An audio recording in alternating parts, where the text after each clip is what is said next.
the 8th of March, and it's just 3 o'clock in the afternoon UK time. And so I'm going to be here for a couple of hours. For those who don't know me yet, I'm a therapist, coach, and author, and I'm here to take questions and discuss anything to do with mental health, therapy, mindset, mindfulness, human behavior, human psychology, relationships, and even spirituality if you enjoy sort of conversation. And so what I normally do, I start reading the posts that I put out on TikTok because I'm also a content creator. I put 3 posts every day on TikTok and 3 posts every day on YouTube, very short at this point in time.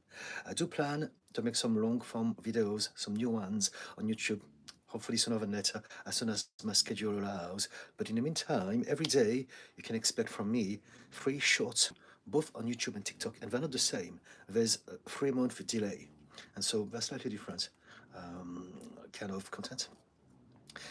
And twice a week on TikTok, I go live. Once a week, like now, every Saturday afternoon on YouTube. And that's it. Let's get started. So, today is Saturday. The first post that I put out on TikTok today goes like this. Some of us find it impossible to apologize because they have never been taught how to apologize. They have only ever been taught to feel ashamed of themselves.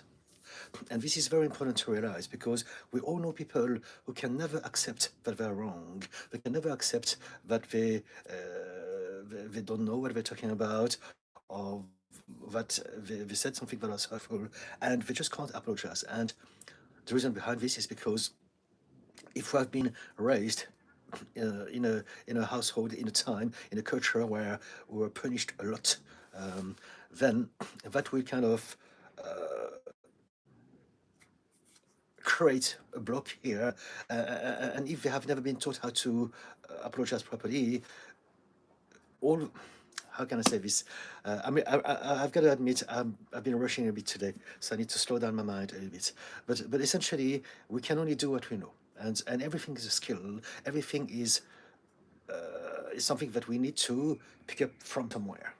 And so, if our parents never apologized, if our teachers never apologized, if the culture was all about obedience and punishment, then what we're going to do is to just feel ashamed of ourselves. We're going to believe that everything is because we have done wrong, we have said wrong, and those people will literally not be in any capacity to ever apologize.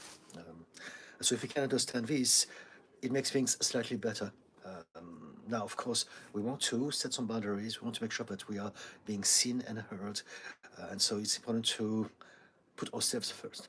But having said that, if we can practice empathy and if we can have an understanding of human psychology, then we can understand that it's not that they are dismissing what we say. They're not dismissing us. They're just not able to apologize because they don't know how to.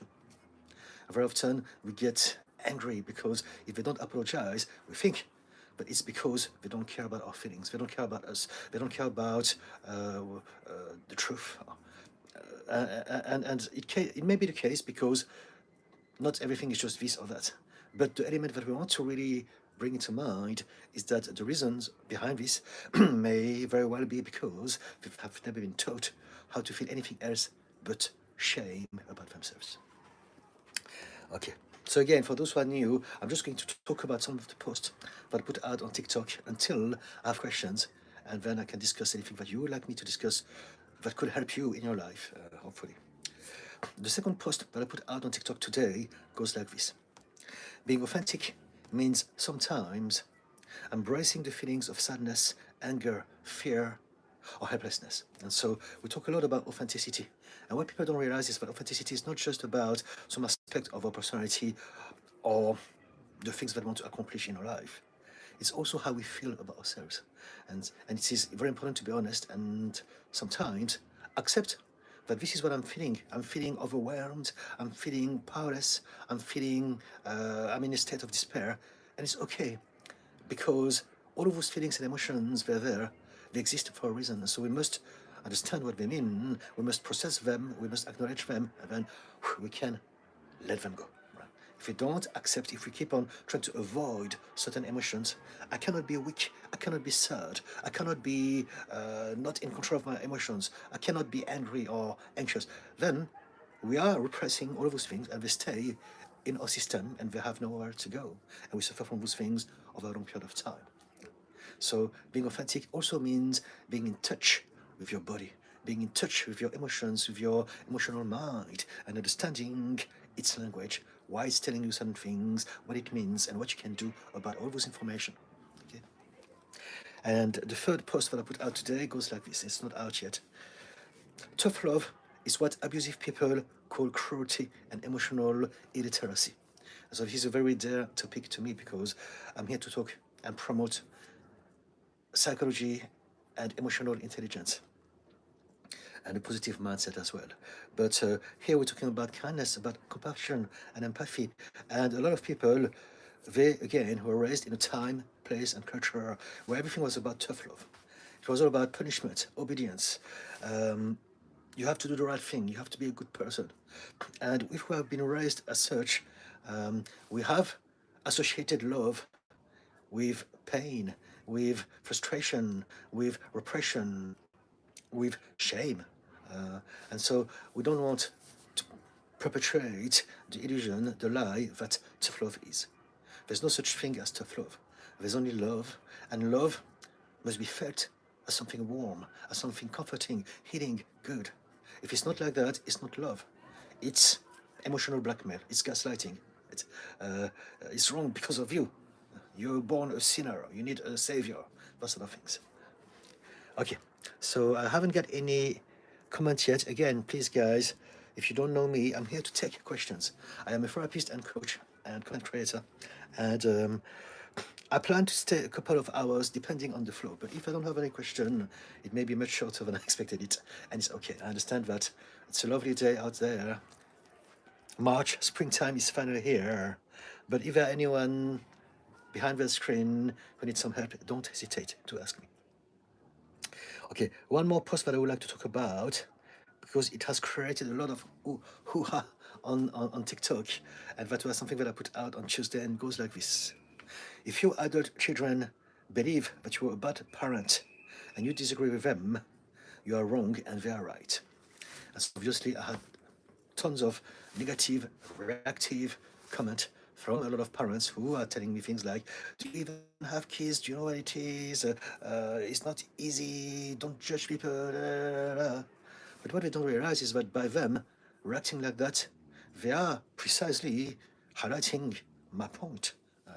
Because if you're a good parent, you ask yourself, what are you talking about? Can you explain to me? I want to learn. I want to do better. Instead of, I'm right, they're wrong. Instead of reacting, protecting, defending, explaining, justifying. Right?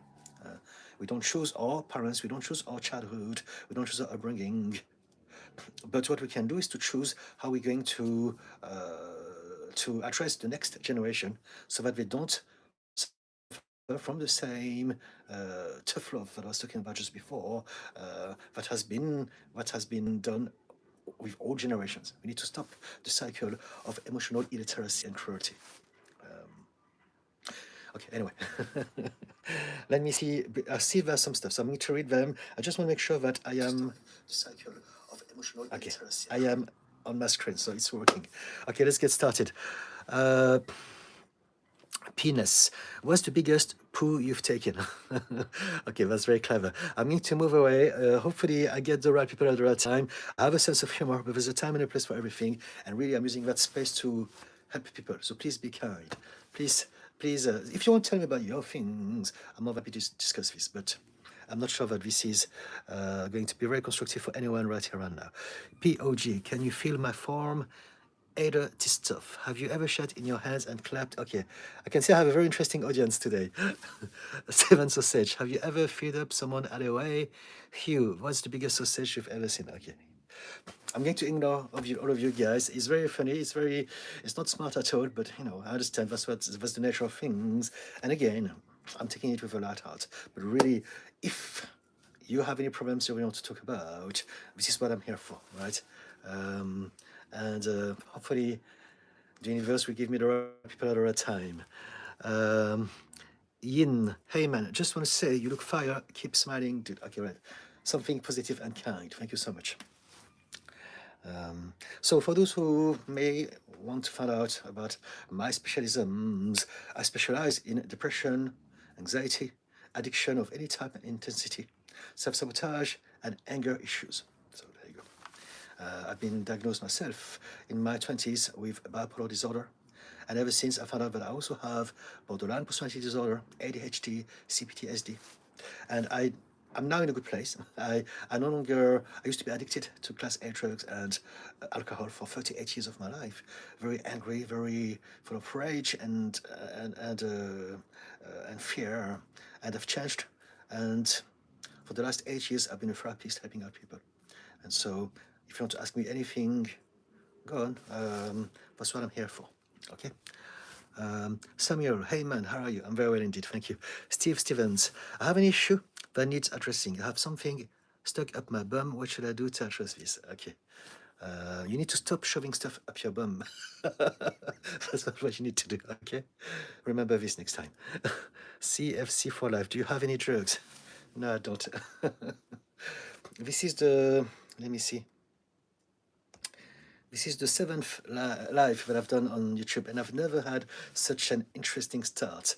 But hopefully, um, things will change. If not, it's okay, it's no problem. I understand that it's how things go, and then I will probably not stay much longer. But I want to give a chance to some people who may really have some things they want to talk about. Okay. In that case, maybe in the meantime, until I have some comment, I can keep on reading some of the TikTok posts that I put out and see if that can ignite some people's imagination. I've got someone, Samuel, advice on long distance. Okay, hopefully something legit here. Advice on a long distance relationship. 2 years in, we want to get married this year, but at times we both get sad at not being with each other. Okay. It's a tricky one because there's so many elements that comes into play. We have an idea of what we want to do, but what we need to realize is that we change all the time. Every day, every moment, we are influenced by the things that are happening around us, by the thoughts that we have inside of us, and when we let's put it like that, whatever is happening in our environment will have an effect on our psyche, on the way we feel, on the things that we think, on the things that we believe as well. And so what it means is that if we are always with someone, those interactions that we have will be a very important part of our daily routine, and that we kind of cement our habit of being with that person, but also that will get us to explore more of that relationship together. But if we're not together in the same room, then it's much harder because we have a lot of other stuff happening. We meet a lot of other people. We question maybe some of the thoughts that we had then, and so that makes it much more complicated. Now, it happens, it's possible for it to work, but what matters is not the plan. What matters is how you feel in this moment, because it's okay also to change. People change. And because you are in a relationship now, double trouble. You have to address your change and the change of your partner. And so, my advice to you is to take it one day at a time, communicate regularly with your partner, and see how you feel about it. And if it works still every day, add it another day. And if not, maybe it's time to have a break. Maybe it's time to try something else. Sometimes we hang on some original plans, like day alive, and we don't realize that it's no longer plans that work for us anymore. The world is constantly changing. The universe is always expanding, and so must we. And sometimes it's easier to just go with the flow and see what happens. And so, the solution only lies in how you feel about yourself. Listen to your intuition, listen to your gut, listen to your body, and get your partner to do the same. And if you both feel the same, then you know that you can carry on another day, another week, another month, like that. But if there's a little bit of discrepancy, maybe it's easier to have a break or two and it up. Right? That's my best advice to you. You don't want to hang on to an idea that no longer necessarily serves you, or that is no longer aligned with how you feel.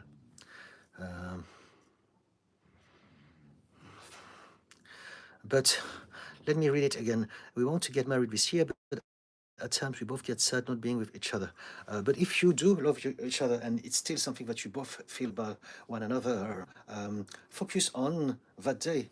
If you feel sad, whatever that you feel in your body is because of the thought that you have in your head. And so if you feel sad, it's because you're thinking, I wished I was with that person. Uh, but if you think about those thoughts, the only outcome you'll get is to feel bad. And so what can you do? You want to choose better thoughts that will make you feel better about yourself. This is how the mind works. Whatever that you think creates a cascade of chemical reactions in your body that we call feelings, emotions, sensations, and so the way you feel is always directly related to what you think, either conscious or subconscious or both, right? And so we don't have access to our subconscious mind for the vast majority of us, but at least we have access to our conscious mind. And so from your conscious mind, choose thoughts that make you feel better about yourself. Instead of thinking, I wish that my partner was there, I'm feeling so sad without them, think, I'm looking forward to when we get married. Play in your mind, organize, okay, we're going to do this, we're going to call that venue, we're going to invite those people, what are we going to eat, what are we going to wear, what first song are we going to play. Create some positive thoughts in your mind to do with the marriage, and that will make you feel better about yourself, right? And as time is running, because you have planned to get married together, then it's going to happen at some point anyway. But in the meantime, you will feel much better about yourself. Okay? Does it help? Bonnie Blue. Some of these chats must be a full moon out. Yes, yes. It happens. The world is full of people. I don't feel bad about it, any of those things. I understand, but I just want to make sure that hopefully the right people get in, so that we can have an actual conversation. Bonnie Blue. Also, I am a world record holder. Look me up. Have you ever tried to break a world record?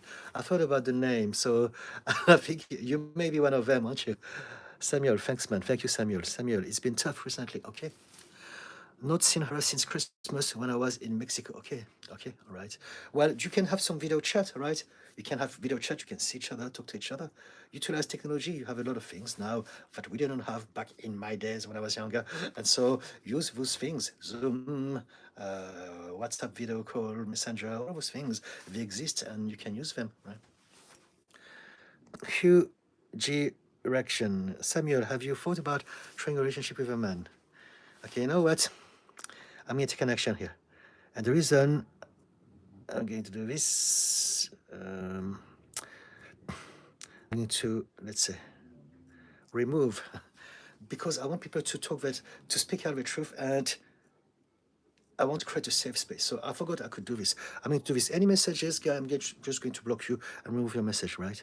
Because this is, it's not kind or helpful for the other people. So I need to take them into consideration. I know that you are bored, you've got nothing else to do, you feel lonely, you feel whatever. So you're trying to find ways to excite your imagination, and you have nothing else at this point in time in your life, right around now, that is more exciting than to troll people online. So I get it's no problem, but I need to block you because some people need to feel safe in this space, and you are making it hard on them. It's not kind, right? Samuel, I don't know who you are, but I'll crush you. Come to the bars. Thanks for doing that, mate. Of course. I hate people angering me like that. Okay, we can talk about that. Don't get angry about that. People are people. And some people are just used to get people to react from their provocations, because this is the mentality that we have. They're bored, they don't know how to interact with people in any other way, because this is how we've been raised. This is how the parents, the family, the teachers, the cultures have been taught them was acceptable to interact with people.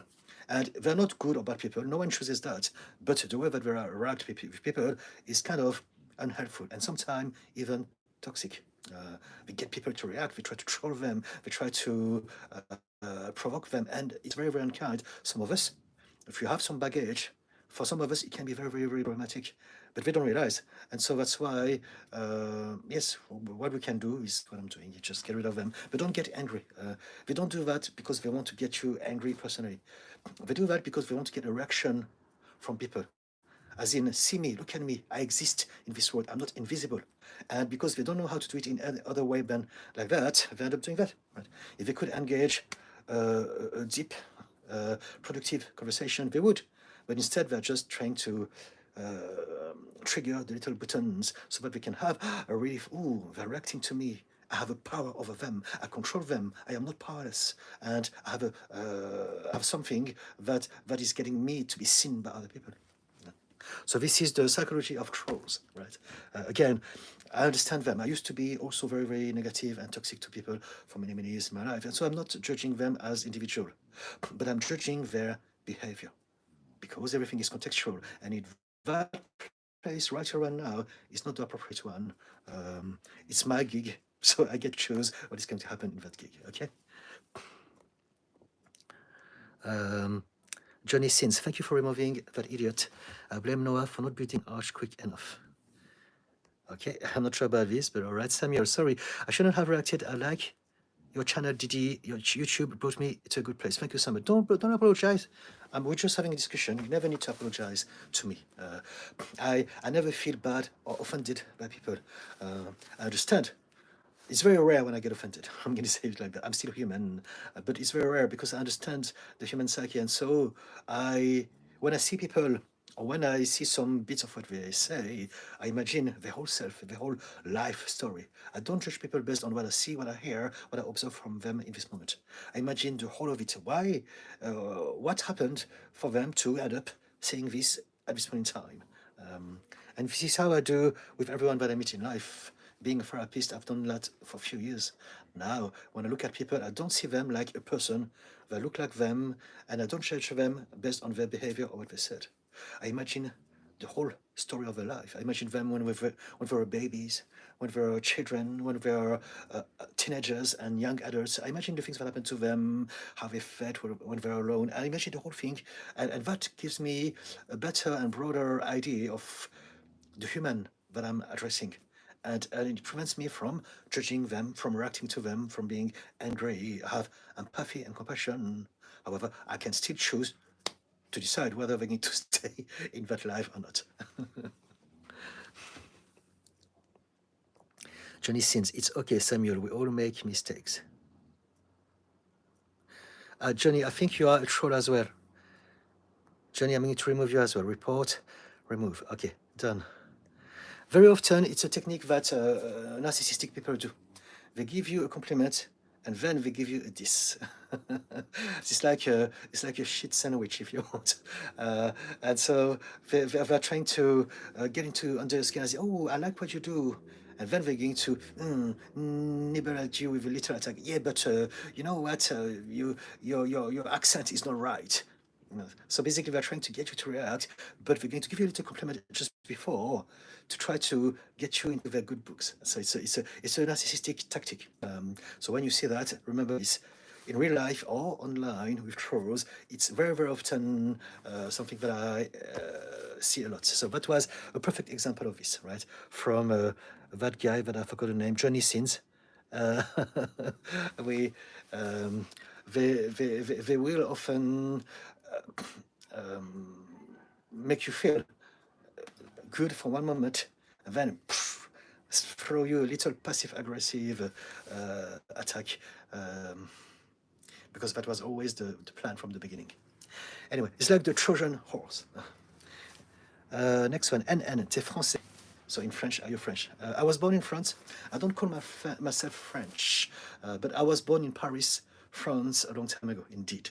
My passport is French. My genes, my genetic is Chinese, and I've been living in the UK, in London, for 27 years now. 27 years.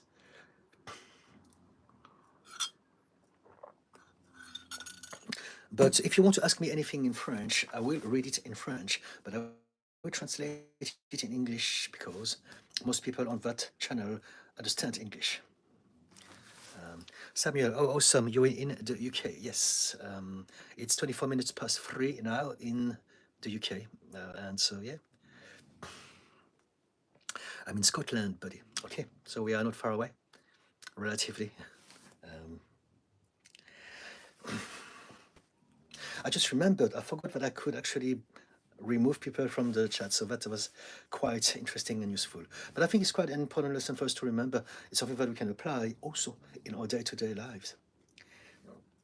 we will always meet some people who are reactive, who are unhappy, who are depressed, who are lost, and the only way they know how to be seen is to provoke, is to try to get under people's skins, because that's all that we know. And I know that because I was the same.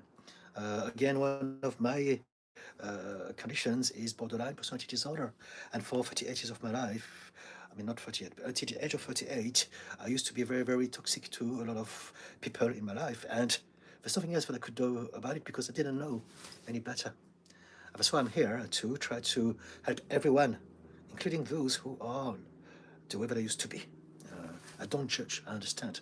Um, but also, I need to set boundaries for everyone else. Um,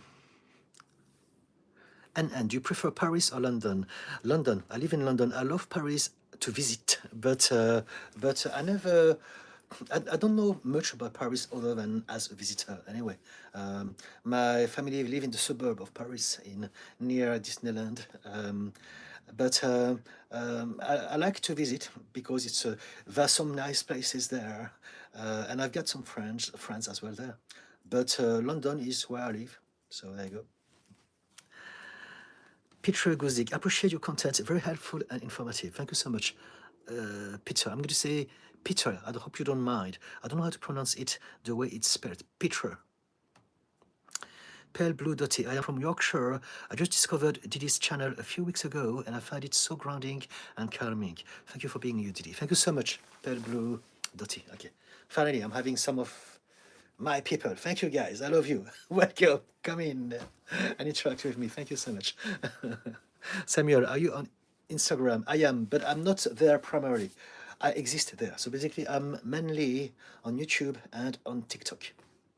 Now, the content that I put, I repurpose them on Facebook, Instagram, and LinkedIn. But it's not it's just because I feel that it's easy for me to make sure that I also exist on those platforms and Threads as well. But I don't do much there. It's mainly TikTok and YouTube, and also I'm much more active on those channels, TikTok and YouTube. Whereas on the others, it's just a second thought, an afterthought. But you can find me there indeed. I put only one post a day, however, not three, and I never go live there. But you can find me there if you use it, if it's easier for you. Chan E dropping in FM Grand Cayman Island. You are from Grand Cayman Islands. Okay, gosh, that's cool. It's far away. Hello. I love technology. Popo Filippo, cool, cool. Samuel, awesome. Instagram would be a very good platform for this. I believe your videos are very, very good, but most of us can relate to them. Okay, so maybe I can think about it. The things that I've got content every day.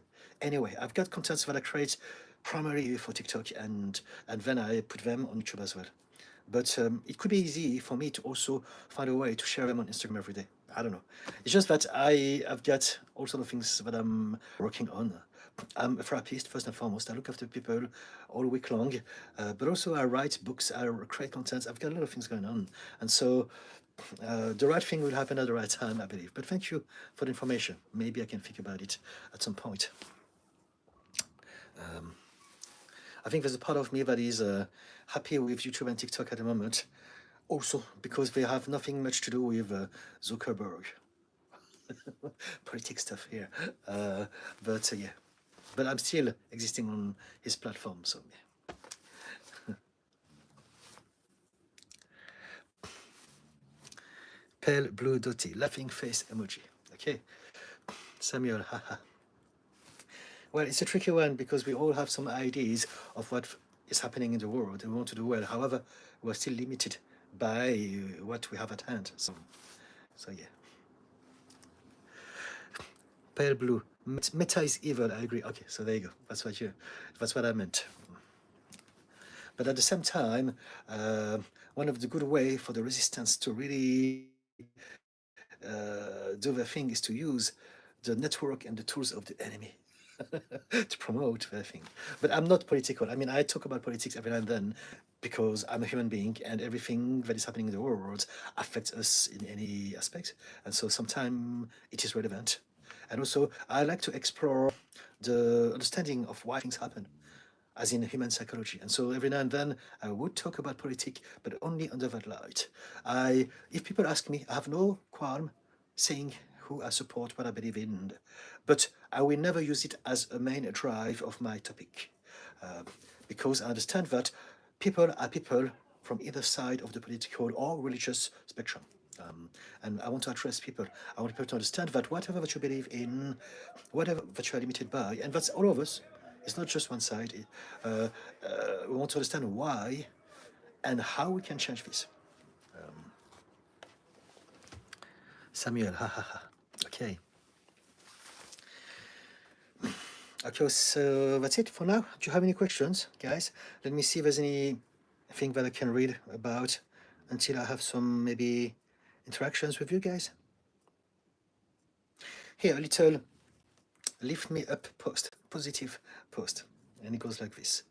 If you're feeling a little bit lost today, remember that reality is an illusion, that everyone is trying to do their best to just make sense of his life, and that everything is a miracle. And so one of the reasons why we suffer is because we live in a state of fear, and we need to control things. We need to understand everything.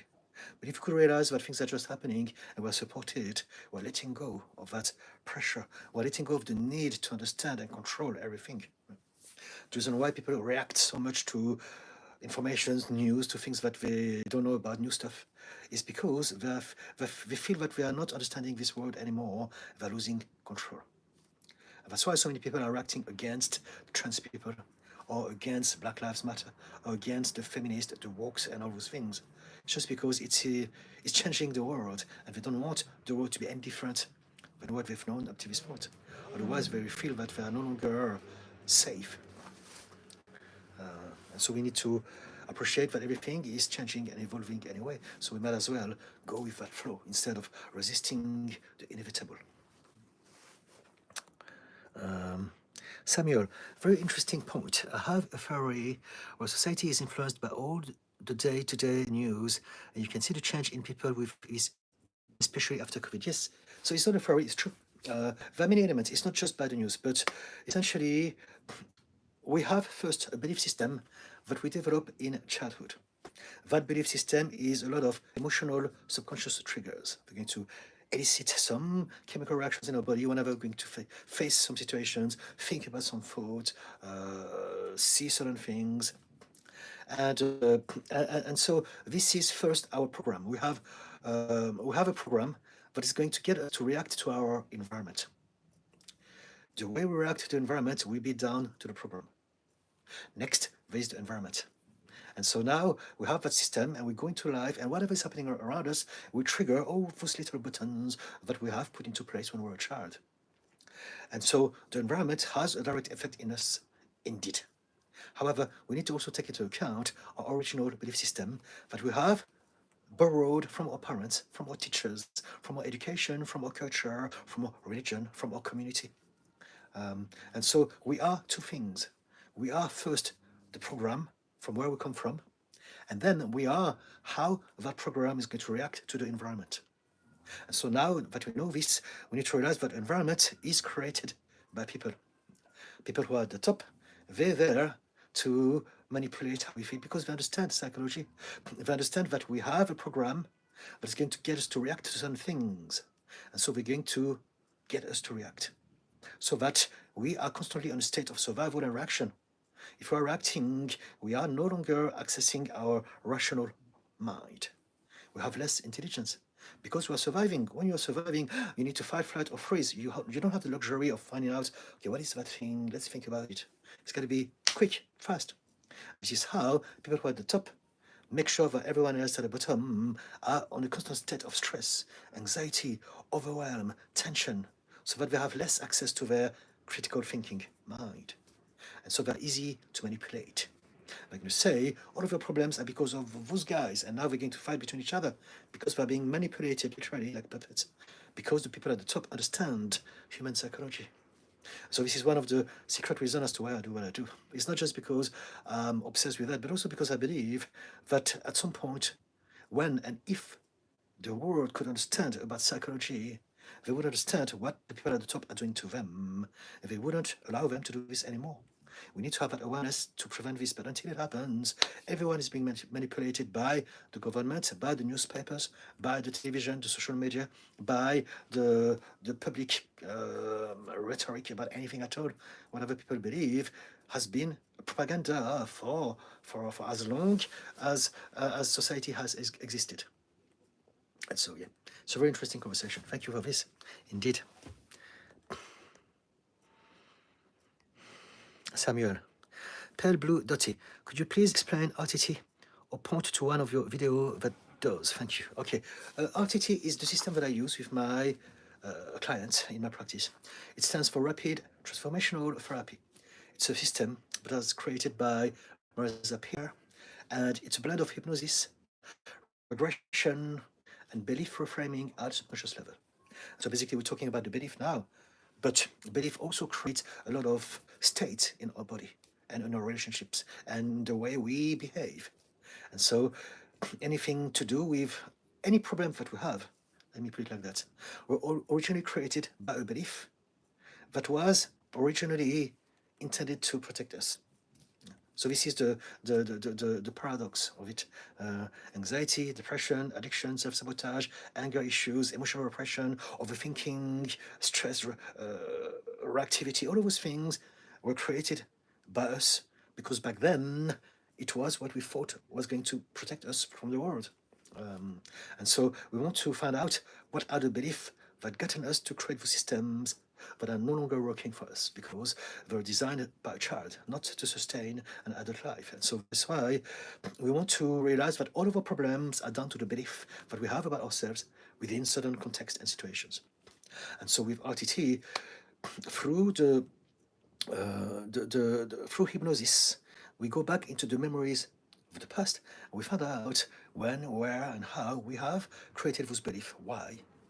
And then my job is to change the emotional energy of those memories so that the memories are always going to be there anyway because we are the collection of everything that happened to us. It's always going to be there. We never get rid of them, those memories. What we can do, however, is to change how we feel in regards to those memories. So that's what I do. And then next, we are going to work on developing a sense of self that is reinforcing our power. We can either be the emotional mind, the child, that is defenseless, powerless, helpless, angry, fearful, or we can be the rational adult. There's a time and a place for everything, but when we're facing problems, we want to realize that whenever we have something to address, we can always solve things with this and with that intuition. Right? So if you can utilize your rational and your intuition, there's nothing that life can throw at you that you can't overcome. And so what it means is that if you can remember that, you don't need to be anxious anymore. You don't need to be overthinking anymore. You don't need to be depressed anymore. You don't need addictions of any sort anymore. You don't need to be angry. You don't need to repress your emotions. You don't need to hyperfixate on anything. You don't need to be in a state of hypervigilance all the time to protect yourself from the danger that you believe is always lurking in the dark. And so this is what I do. We go back into the memories of the past. We change the energy, the emotional intensity of those memories, which in turn changes the sense that we have of ourselves. And then we develop that sense of self that is powerful. This is me. I am at peace. I'm calm. I can see. And I don't need any of those things to protect me anymore because I have my mighty intelligence, wisdom, experience, resources as an adult, and my intuition as well. I hope it makes sense. If you want me to give an example of how I would use RTT within a specific case, just ask me and I can maybe give you some examples that are more specific. Ellie, are your teachings influenced by a religion/religion's philosophy? Yes, they're influenced by everything, but I don't follow any. I am not religious, and I don't follow any specific school of thought. I read, I explore, I expand my mind, I meditate, I listen to my intuition, and I pick up and I collect my own belief system, and this is what I do. And this is what I believe we should all be doing. Because if I follow just a school of thought, all I'm going to do is to repeat that thing. So you might as well go straight to the source and learn from them, right? Some people have been developing a system of thought for thousands of years. You might as well follow it from the source. What I do, I pick up things that feels right to me, that my intuition is telling me, oh, this work for me at this point in time. And I put all those things together and I created my own system. So a lot of things that I talk about, as a therapist, I understand a lot about psychology. So it's very important to understand the human mind because we are a human, limited by that humanity, by that human condition. But also, I pick up a lot of spiritual elements from all sort of different places to kind of take the whole the whole of my thought process to the next level. We need to have, at some point, we need to question some element of spirituality. Uh, that's why we're going to have a chance to explore the next tier of our humanity. Um, but this is another conversation. But yes, just to answer you, I follow sort of things that you may have heard from a lot of the other places, but I put it in a way that works for me. So I love Buddhism, for instance, but I'm not a Buddhist. I love Taoism. I'm not a Taoist. I love some idea of spiritualism. I'm not a spiritualist, and so forth and so on. I appreciate all religions, all stems, and I appreciate that they're real and true for everyone who believes in them. The only one thing that I don't accept is when people are trying to tell others that only their truth is true and other people's truth are not true. So now that becomes toxic to humanity. Other than that, I do believe in everything, and yes.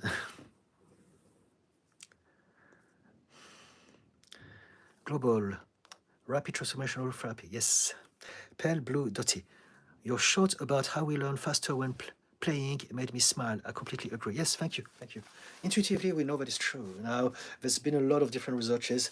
I don't know exactly about that numbers that are shared, and I know that there's a lot of controversy about that topic and the person who shared those numbers. But intuitively, we all know as therapists that indeed, when we enjoy something, our mind is much more focused and much more open and much more plastic to learn and grow from what we're doing. So basically, do what you love as opposed to force yourself to do something. I talk about it quite a lot at the moment. Last night I was having a chat with someone asking me about motivation and discipline. And in one of my posts, I say that motivation, let me find out for you. If I can find it. I get so many. Motivation is a gaslighting system. I can't find it because I've got too many.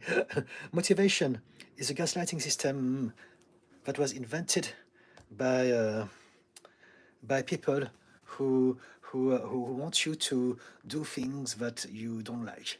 Right? We don't need motivation. We need to do something that we love, and it's the same thing with discipline. Discipline means let me put I put the definition down somewhere.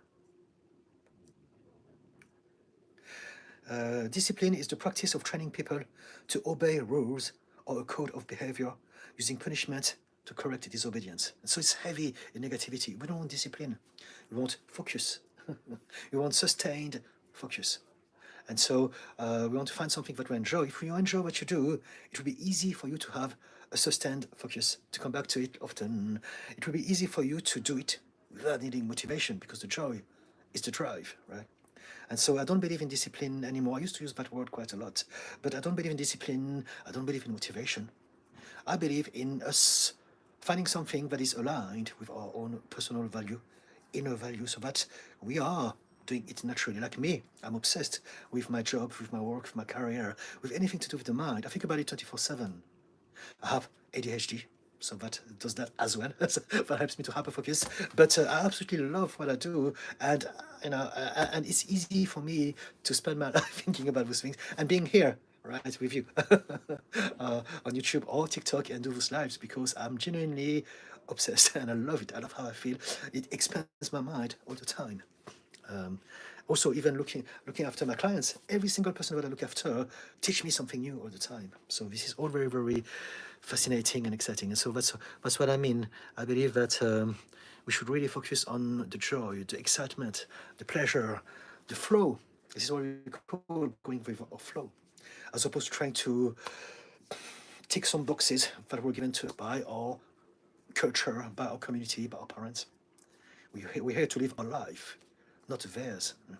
They come from a good place, but they're only projecting their own fears, their own scars over us, and we don't need to do this. We need to really tell them with love and kindness, you know what, I understand, but this is your life, this is my life now.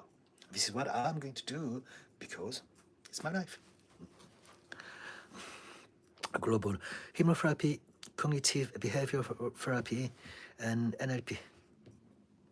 Also, you're explaining some aspect of RTT. Yes, so this is the thing. This is how we promote it. When we talk about RTT, it's a little bit of CBT, it's a bit of NLP, it's a little bit of hypnotherapy, and it's true.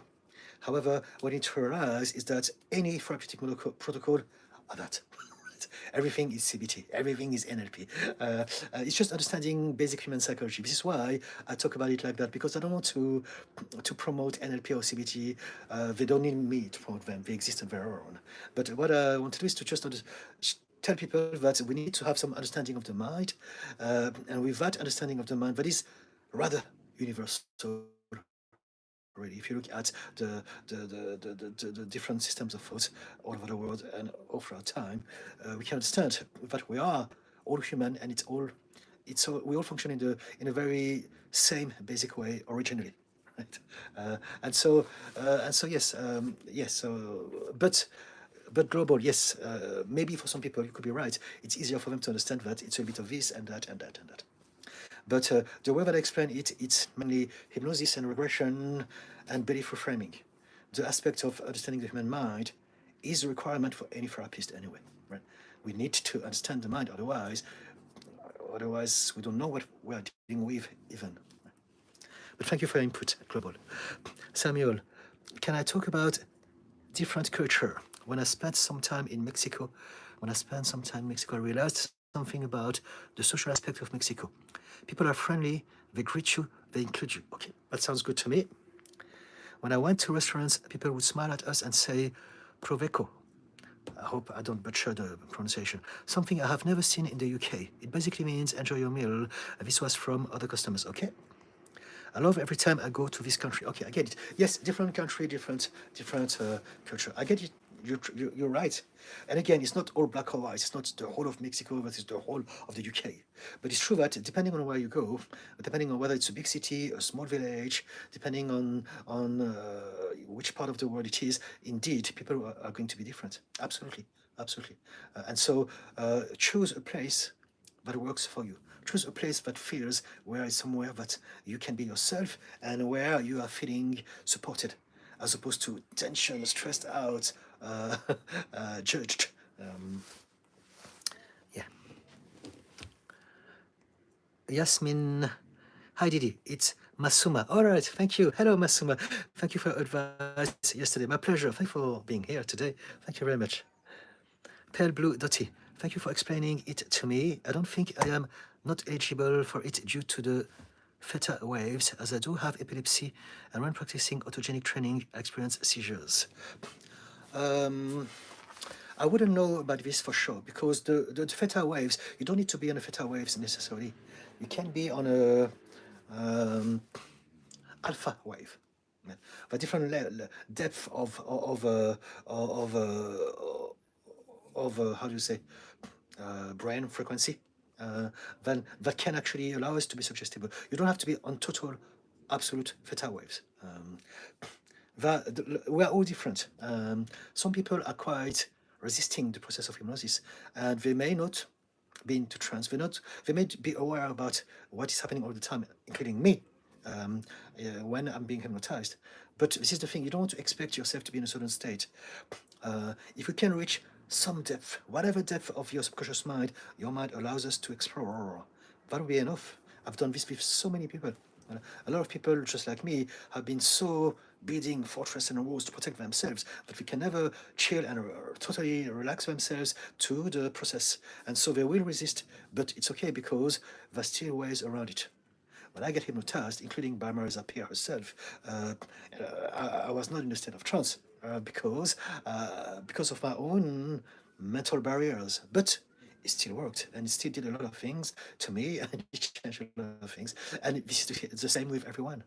So basically, for those who don't know, your brain has different waves mode. When you're sleeping, you're in delta. When you're awake, you're alpha or beta. So I think alpha is when you're looking inward, like seeking for imaginations and idea, and beta is when you are dealing with the outside world. So you need to be very alert about your environment. And then in the middle, you have theta. You're not sleeping, you're not awake, you're just in between. You just wake up, you're trotting a little bit, you're in theta waves. And then there's others that we're not going to talk about today. But we can actually be in a state of mindfulness, not just in theta, but also in alpha. And that's when we can, just being awake, we can close our eyes, we can meditate, and even without being going deep, it's still looking inward, and that can suffice. Um, Now, if we're going to work together, I would have to study epilepsy, because I'm going to be honest with you, I have never come across this. Um, but I believe that there's a way for everything, right? If we explore the right avenues. Pale Blue Dotty. I wish I could use it. It sounds awesome. You never know. You never know. Stay open-minded. And again, it may not work for you, indeed. But I think the most important thing is to have a positive mindset. And is to find out that there's something for you out there. And you need to find out what it is. It's your journey. It's your responsibility to go on your own discovery journey and find out all that exists and find out what would work for you or what could be tweaked so that it could work for you.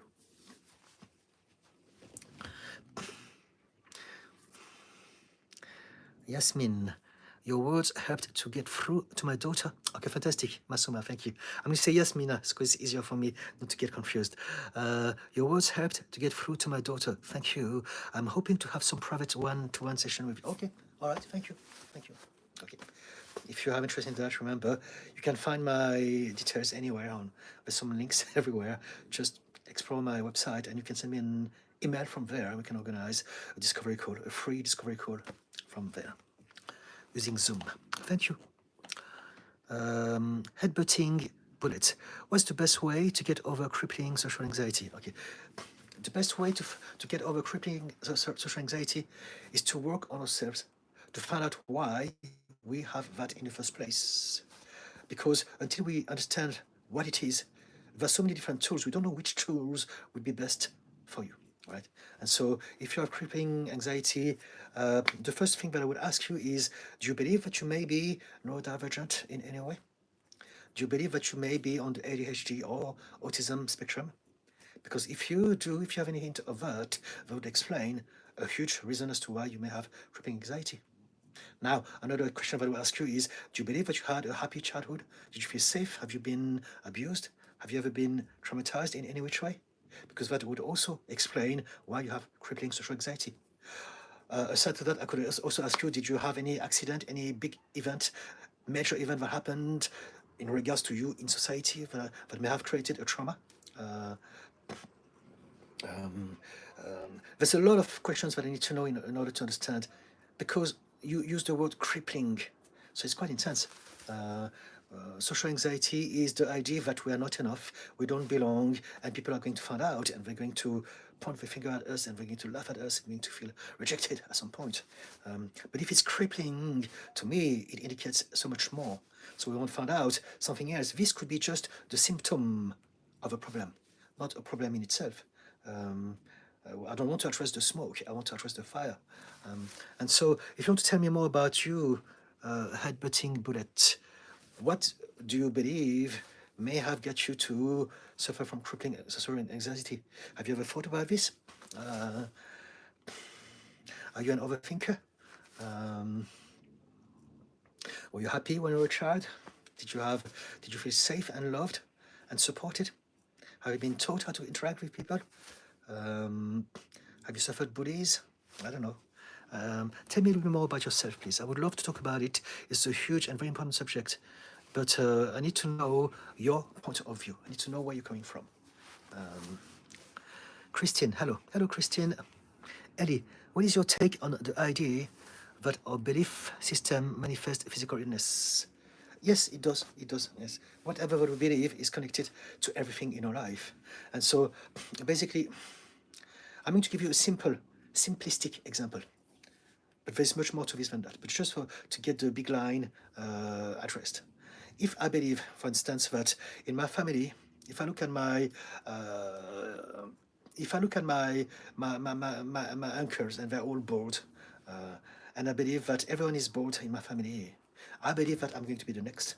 And by a certain time, when I reach a certain age, when I look at myself in the mirror, that reflection is going to tell me, okay, you reach that point. Now you're going to start to lose your hair. And then my body is going to lose hair. I'm going to be bored. But if I believe that I'm more like mom, not like dad, then that belief is going to prevent me to trigger those genes that I have inside of me. Because all the genes that we have are dormant. They're triggered by environmental reactions or belief that we have about ourselves. And so it's the same with illnesses. If I look at my family and everyone has got cancer, I'm going to think I'm the next one, I'm going to have that cancer as well. And then I will allow for those genes to develop in that direction. And eventually it will fulfill the prophecy that I had in mind all along.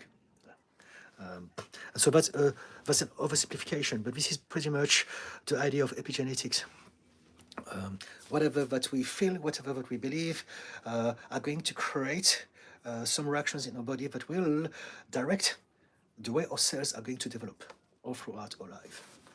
And so, yes, when I do RTT on people, we explore this. Some people have some physical conditions that they come to see me for because they know that there's an emotional aspect that they have not addressed with the other protocol that they're using to address the problem. So it can be some skin conditions, it can be digestive issues, it can be pain, it can be fatigue, brain fog, it can be all sort of things like that. And it's always connected to some event in their childhood. And if we look at it from the perspective of the adult that we are now, it doesn't make sense. But back then, it made sense. And so, for instance, some people may have a skin condition because when they were young, they needed a protection from the look of some predators adult, right? Let's say a girl realized that her uncle was staring at her in a very inappropriate and uncomfortable way.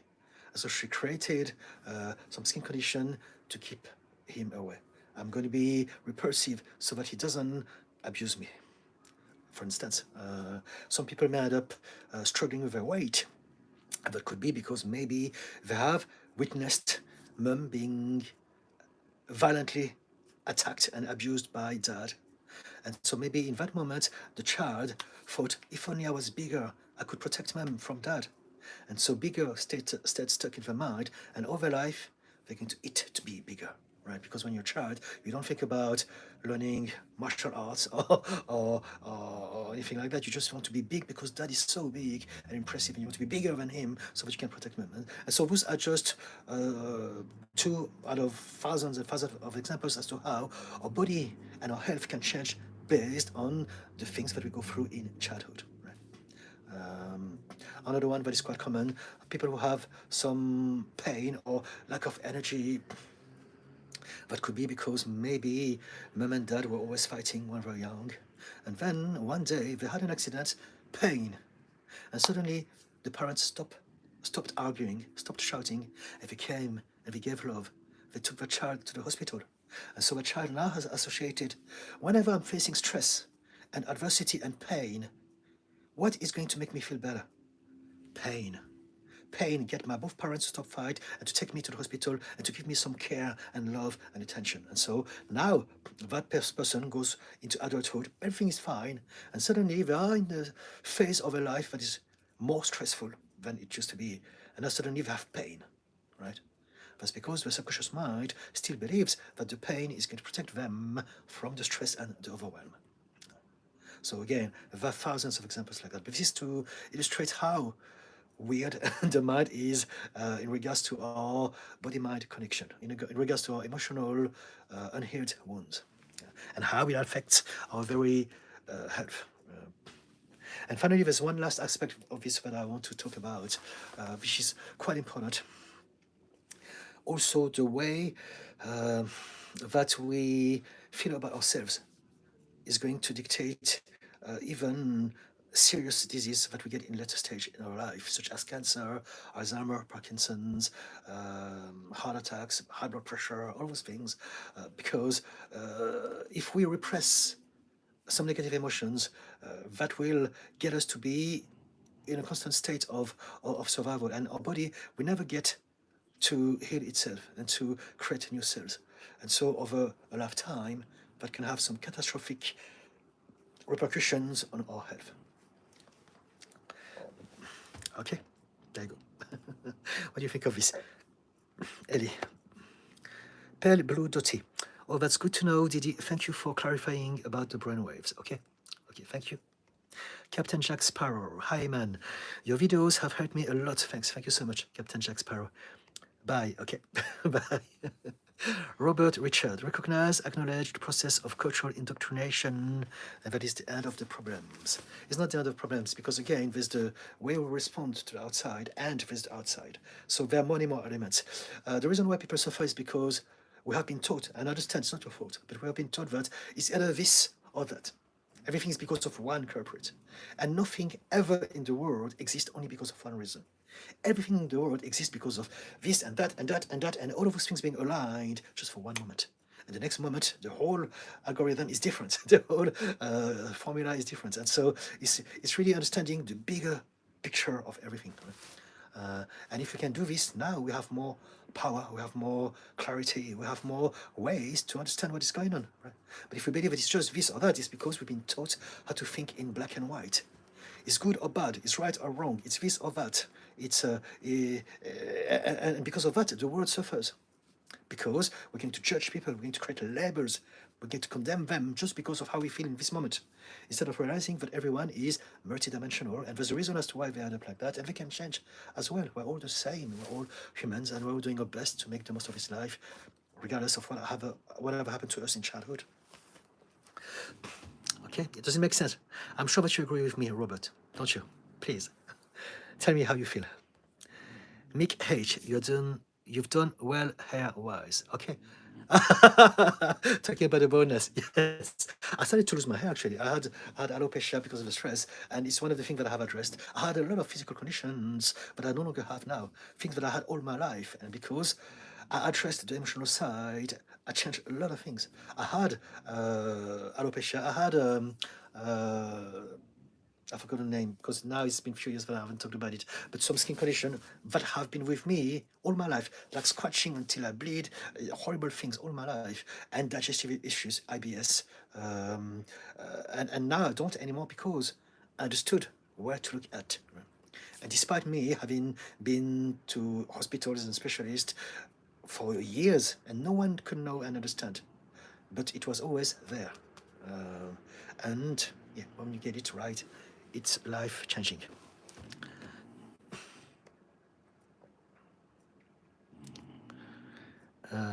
Nicole Vanderberg. Hi, Didican. I love your shorts. I have a three-parter, and it's a little heavy. My mother passed away recently. I'm sorry to hear that. I have since been in fear, the rising lack of social safety and financial security. I see myself falling into the same bad health habit that took her away from me. I know I need to have discipline and to practice envisioning a hopeful future. But it is very hard with the rapidly changing socio-economic and political landscape looming ahead. It's true. I'm scared, I'm overwhelmed, ADHD. If I get sick, I have no savings to fall back on. What can I do? Okay, I understand. So what I want you to realize is that at the moment you have mountains of problems and you don't know where to get started. What you want to do is to stop staring at the whole mountain of problems, because as long as you do that, you can be overwhelmed. There's too much. Society is falling apart. My mom is gone and I'm heartbroken and I'm scared and I don't have money and I've got my own emotional issues. And so what you want to do is to find the entry point to your problems. Find the entry point. You have a whole mass of problems. Forget about it. Find out, what can I do in this moment? Listen to intuition. What is the one thing that I should focus my attention on? What is the one thing that I should focus my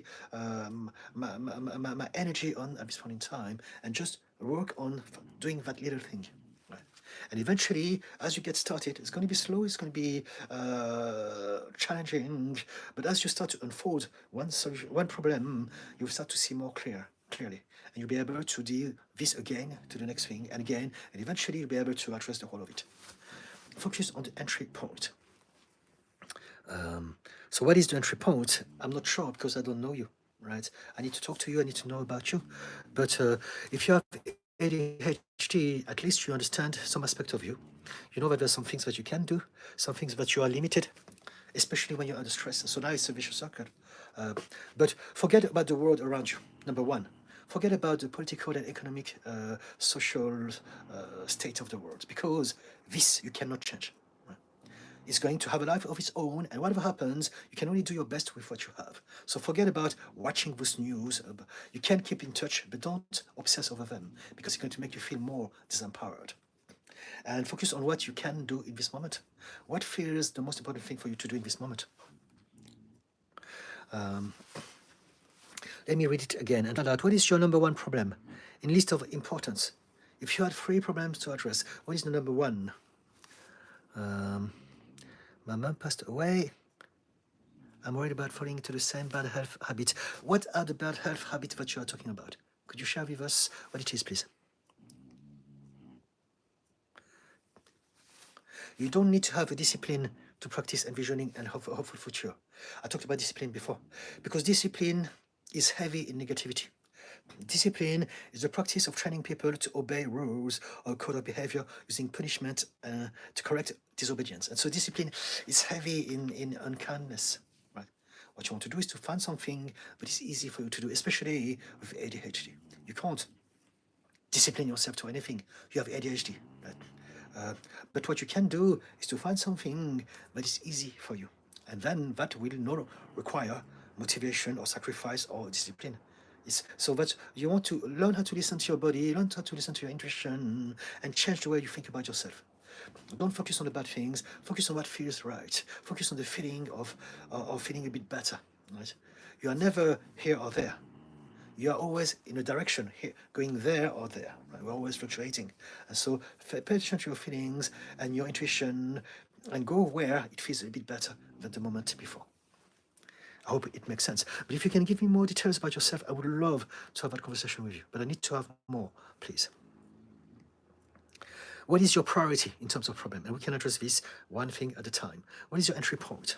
What is the most pressing, urgent thing that you want to address? I don't want the whole of it. I just want one little specific information. Nicole, thank you. Free Hermit, I'm glad I caught your live. Fantastic, thank you. Eddie, I was very ill, panic attacks and chronic pain. I feel better than I have all my life, but I still have panic if I have to drive the car alone. I know it's because I feel unsafe being away from home. Okay, so you have some information about yourself. So have you got some strategies in place to work on yourself? I feel better now, because of meditation. Okay, so you do practice mindfulness, fantastic. And I still can't drive alone and overcome this belief. Do you have a suggestion? Everything takes time. Everything is a matter of learning how to understand yourself and finding the right tools at the right time to take yourself to the next level. And so the one thing that I want to tell you is that you don't want to feel bad about yourself because you're not there yet. You want to focus on the progress. You want to focus on the fact that you are learning, you are getting better, and it's okay. It's going to take time, everything takes time, and you will find at the right time, in the right way, what are the right protocols for you, the right things for you to change about your life so that you can up your game and have a better quality of life. Right? Appreciate the process and the progress. If you told me that you didn't do anything, I would suggest you to do and start something, right? But you are doing something, and this is what matters. You have an awareness that there's something that's got to change, and you are taking some actions already, so this is good. I would suggest you, again, that would sound very, very cheeky from me, because that's what I do as a profession, but RTT could help you with that, absolutely. But I don't want to use that page just to promote my services. I'm really here to give some free advice. And so what I'd say to you is that keep exploring all the things that you want to explore about yourself, and eventually you will get more information as to how to make it easier. But in the meantime, my message is be kind to yourself. Don't think, I'm not there yet, I don't like myself, this is wrong, I want to change. Why is it so frustrating? Because now you're focusing on the negative and it's going to make you feel worse. Instead, focus on, oh, I'm doing better. Now I can do this. I can learn how to meditate. I can take it to the next level. I believe, I have hope, and I'm optimistic things will get better because we are already in that direction.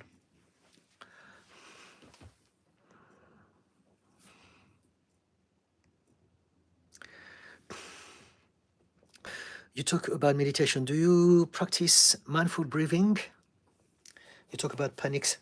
If you don't do already or practice, learn how to regulate your body through the practice of breathwork. So there are different types. You can do box breathing. There's another one called 478. There's a lot of different protocols out there. But learn how to breathe to bring your body back to homeostasis.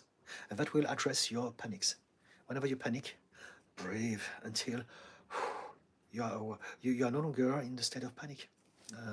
That's what I would suggest you to do, right? But yeah, ideally, you can use the meditation to do what we do in RTT, but it will take so much more time. But you can absolutely learn over time how to explore some depth of your past yourself, but it may take a long time. Um,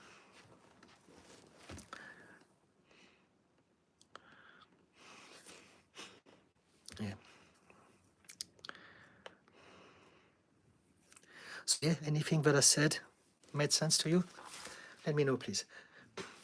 Nicole Vanderberg, I agree. It's never just so simple.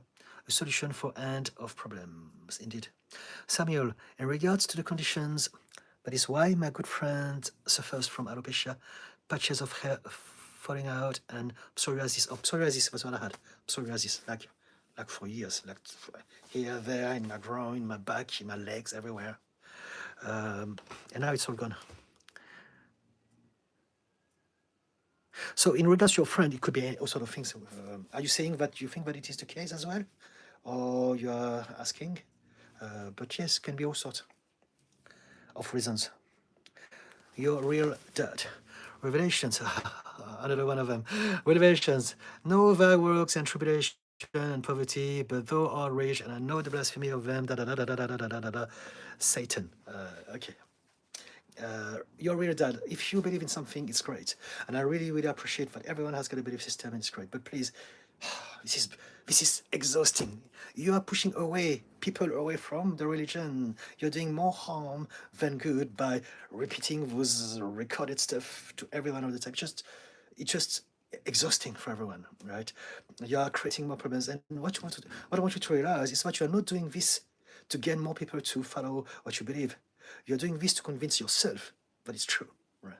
And so there you go. But I know that you will not understand what I'm saying. And I wish you the best, but we all have different beliefs. I believe in Jesus, but I also believe in Allah. I believe in Buddha. I believe in Ganesha, in Shiva, in Krishna, in Thor, Zeus, in Athena. I believe in all of them, right? I believe in Jah. I believe in the spaghetti unicorn in the rainbows, and it's all good. But please understand and realize that all what you are doing is to make it worse for your religion. You're making it worse for your people. You don't have to do this. Religion, spirituality is something that comes from the inside out. And what you're trying to do is to force people in. And it's a system that has been used a lot, and it's a system of obedience and punishment and fear. But this is not the divine. This is not a divine experience. It is a tribal experience. And from a psychological perspective, all what you're doing really is to try to convince yourself that what you believe is true, so that you have a system that you can control. You are not lost in this world. I understand where I am. I am safe because I have a system. So you keep on repeating. It's like, for me, people who do that, and I'm going to come across as blasphemous, and I don't really care. But really, I believe that people who are obsessed with that, they suffer from some mental conditions. So think about this, because I know also a lot of people who are very emotionally healthy, and they are utilizing their religion in a very loving and positive way. It's possible, but this is not positive. This is self-righteousness. This is toxic. This is very, very, very exhausting for many of us. Just so you know my position, you're real dead. But I do love Jesus, and I know that Jesus loves me. And I believe that Jesus would agree with me. Nicole Vanderberg, thank you. Didican, I appreciate it. Thank you, Nicole. Jay Anwar, oh, hello. Jay, Benedict Wong, we have another troll. I'm going to get rid of you because this is racist. This is unkind. It doesn't hurt my feelings, but it's just the wrong place. I want to make a safe space for everyone. So I wish you all the best. I know that you must be in a very unhappy place in your life for you to find the need to be racist to strangers online. And I wish you all the best, and I hope that you can change and find peace at some point soon. Okay? Remove. Okay, gone. Remove, remove, remove. Nicole, it is very difficult for me to pick just one thing, but I understand the importance in this. I need a better job, so I have the bandwidth to focus on elements like mental and physical health, I think. Okay, so basically you want to find something, so you're thinking about economic first. Find a job, a place, a community, a company that gets you, that understands you, that knows that you have ADHD, and that supports you in your condition. This is very, very important. Otherwise, you can be bullied. People are going to pressurize you, they're going to gaslight you, they're going to make you feel bad about yourself. You're not working hard enough, you're lazy, you're stupid, why are you always late, all those sort of things.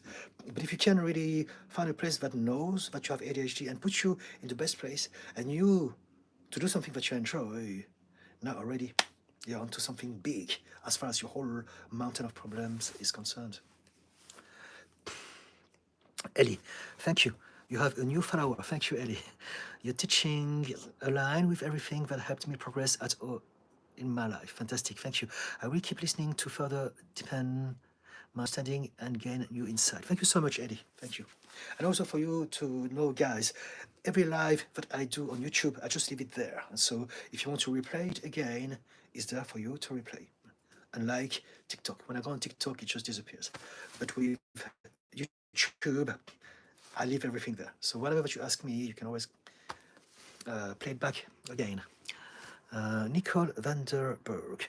Difficult with the job market in my location, but I'm applying to 5 to 10 jobs a week and repeating the mantra of having the confidence of an unqualified white man. I'm not sure. It might get you to actually develop some undesirable traits. I'm joking as well. Okay, you know what? I would say it's difficult with the job market. You know what? Forget about this. Move away from that thought. It's not difficult. If you think it's difficult, you're going to condition yourself.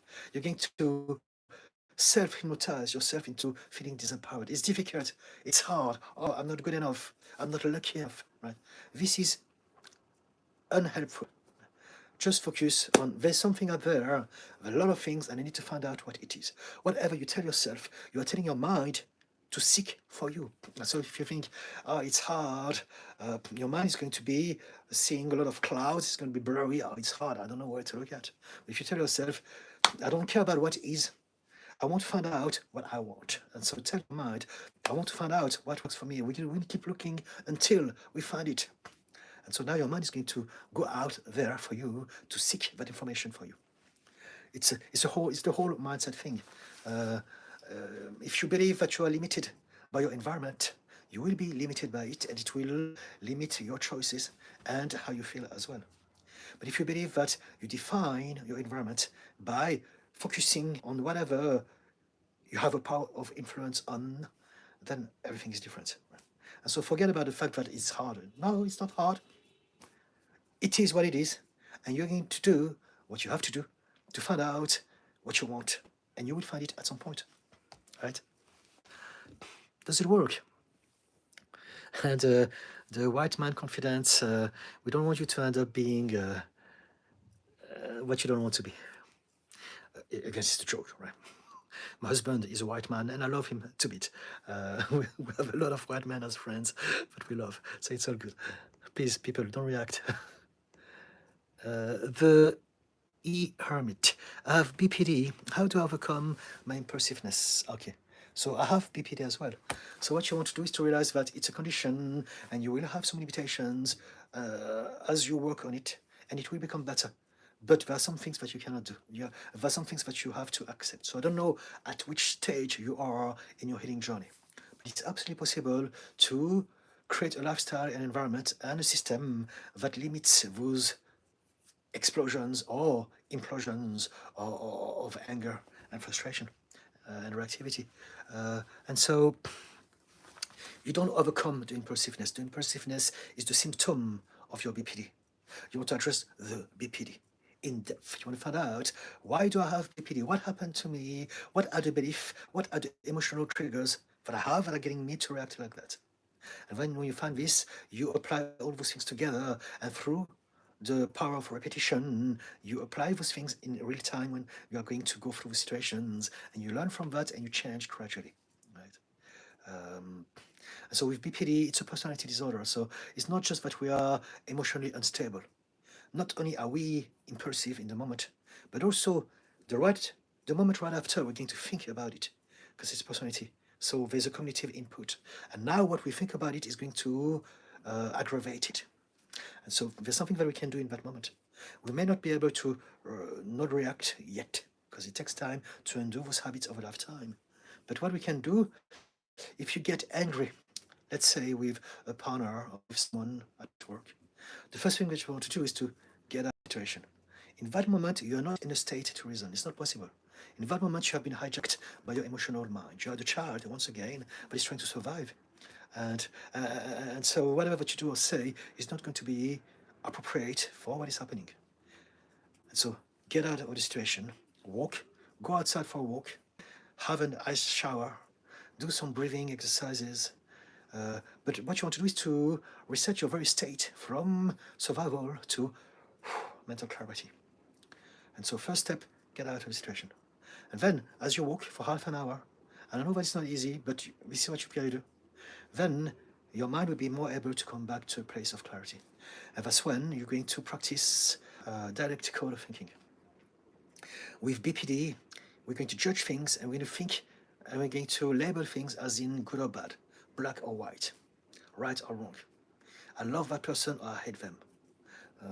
And what we want to do is to expand the depth of our mind. And so realize that more than one opposite truth can coexist. So if you have, let's say, an argument with your loved one, you may think, oh, I hate them. I can't believe I thought they were on my side. In that moment, that person has become all the people that we hate, that have hurt us in the past. And so what you want to tell yourself is, it is possible for my partner to have said something that hurts my feelings, but also, not only it's true that they have hurt my feelings, but it's so true. It is also true that they love me. It's also true that they care about my feelings. It's also true that I can love them. So now we're starting to create more mental flexibility and agility. We're expanding the way we see things. It's not just this or that. You want to accept that I can be hurt and I can be told things that I hate, and yes, I can still find a way to see that person for who they are. It doesn't have to be enemy straight away. And I need to either run away or attack, counter-attack. And so those are the sort of things that you want to do. So again, I don't know where you are at your stage of healing, but we can talk about this. If you have some impulsiveness, you don't address the impulsiveness. It is the symptom of the BPD. You address the BPD itself. Right? And then you understand how your mind works, you understand what are your triggers, and you understand how you're going to expand and upgrade your belief. Eventually, you're going to be able to see those people on a different light. There's a lot of things I can talk about, but I need to have more input from you, please. Nicole Vanderberg, I love breathing exercises and agree it's a good tool to have and use for immediate effect on well-being. So this is it. So you know it. Apply it. If you panic, just do this. It works every time, always. It may take longer, but even if you have a panic attack, stop driving and do some breathing, and you will go back to homeostasis. You will. I have helped people who are having some major panic attacks on the telephone. And so, yes, it's about applying a tool until it works. And so if you can do this, you have empowerment, because you know that you can always find a way to regulate your body when you are panicking. So that's a start, isn't it? But you need to apply it. You need to bring the awareness that that tool, amongst the other tools that you have, are things that you can use. You're not powerless in this moment. Just do them and remind yourself, I can do this. I can do that. I have power. I am not at the mercy of how my body is reacting to some subconscious thoughts. And so that you can develop self-empowerment. That's what I'm trying to say. Eddie, everything made sense. Thank you, thank you. I am very impatient, so I think I needed to hear that and refocus my perspective. Very grateful. Fantastic. Thank you, Eddie. Thank you. So we can talk about impatience. The reason people are impatient is because, number one, they're fixated on outcomes. Whatever I do has no importance. The only one thing that matters is the outcome of what I do.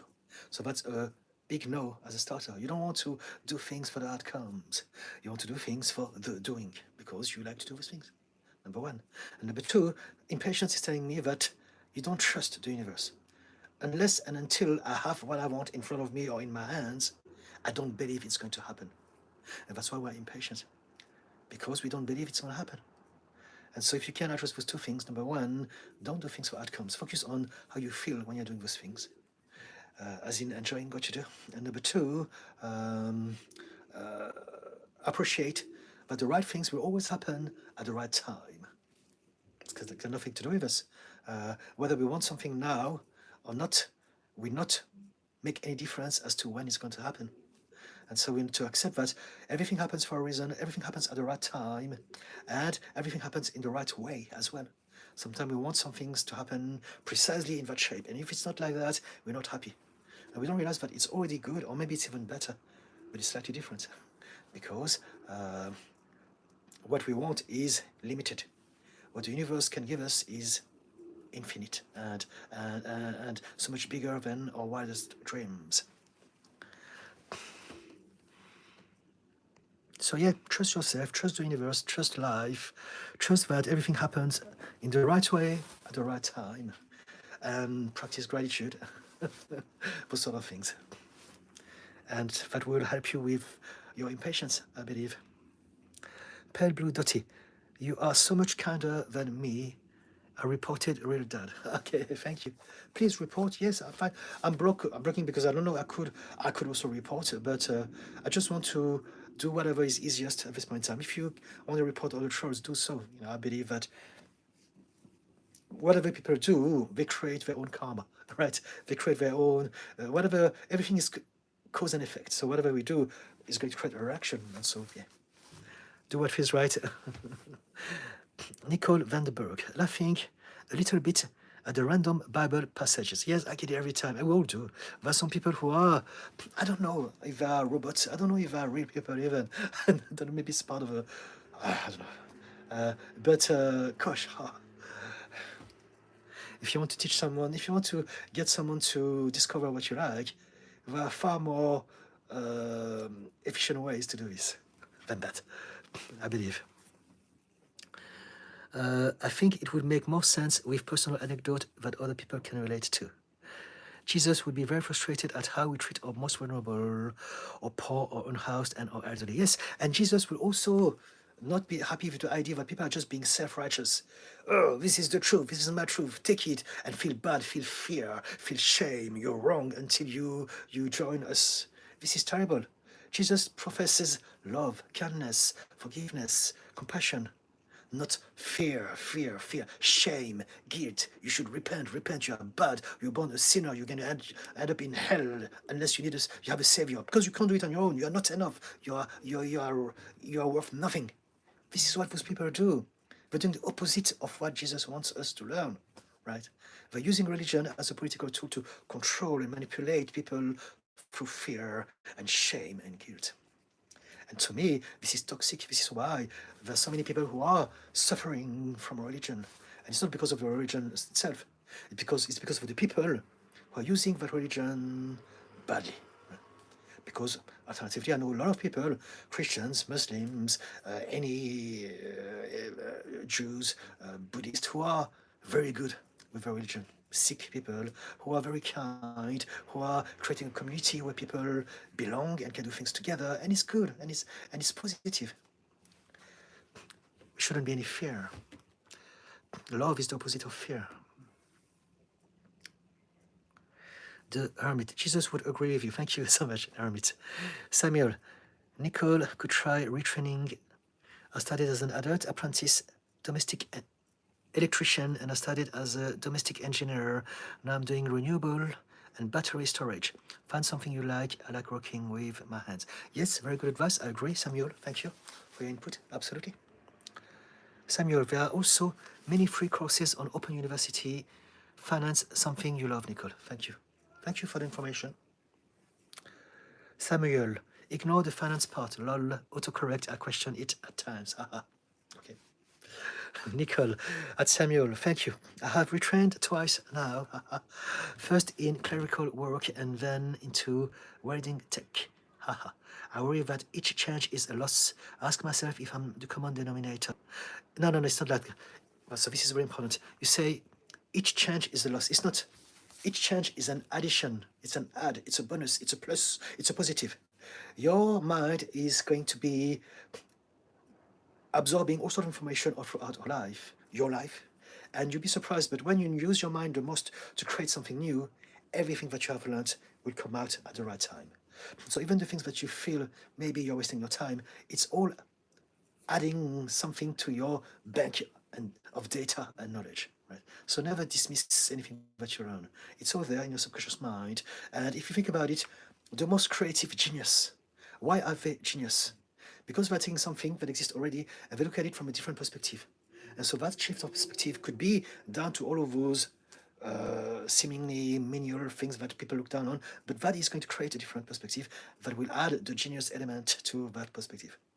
And so just appreciate that you are constantly learning and growing and developing. Your life is a school. Your life is there to teach you about yourself, about how you can develop and become the person that you're always meant to be all throughout your life. And so it's an adventure. Embrace, appreciate the whole of it. It's all meant for a reason. Everything happens for a reason. Everything happens for you. It's for you, however, to find out why it's happening for you, right? So you want to practice gratitude. You want to practice positivity. You want to practice being kind to yourself, self-compassion.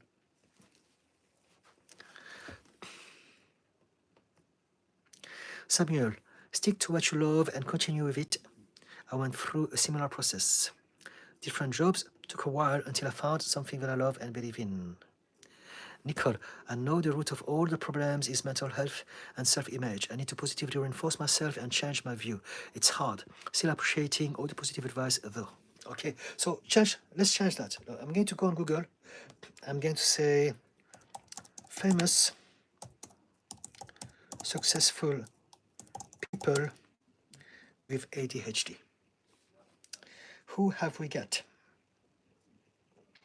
So just from the top of Google, Michael Phelps, the swimmer, Simon Biles, gymnast, Justin Timberlake, Adam Levine, singer, Howie Mandel from American's Got Talent, Emma Watson, the actress, Solange Knowles, Beyonce's sisters, Paris Hilton, Channing Tatum, Richard Branson, Bill Gates, Jamie Oliver, famous cook in the UK, Ryan Gosling, Zoe Deschanel, Albert Einstein, Karina Smirnoff, I don't know her, she's a dancer, Ty Pennington, Jim Carrey, Michael Jordan, Will Smith, and I'm sure there are plenty more.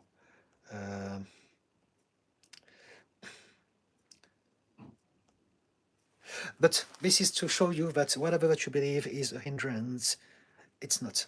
I want you to look at it like an advantage. You have a superpower, and at this point in time is a curse because you don't know how to use that superpower. If you look at the superhero literature, the hero has got a gift, and it's a curse until they learn how to use the superpower. Until it happens, they're going to suffer from it. So at the moment, it's a problem for you. But if you can realize that you have a power of hyper-focus, you have a power of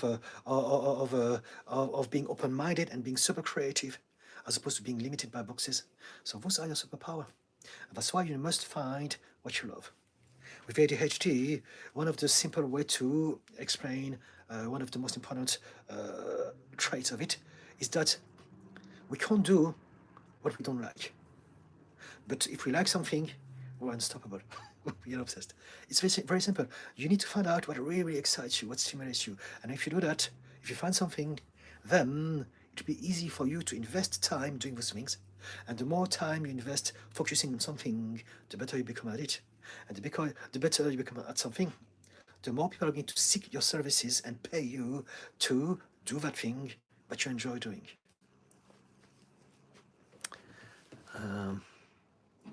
And so it's not the root of the problem. The root of the problem is not the ADHD. The root of the problem is that you believe that ADHD is holding you back. It's not.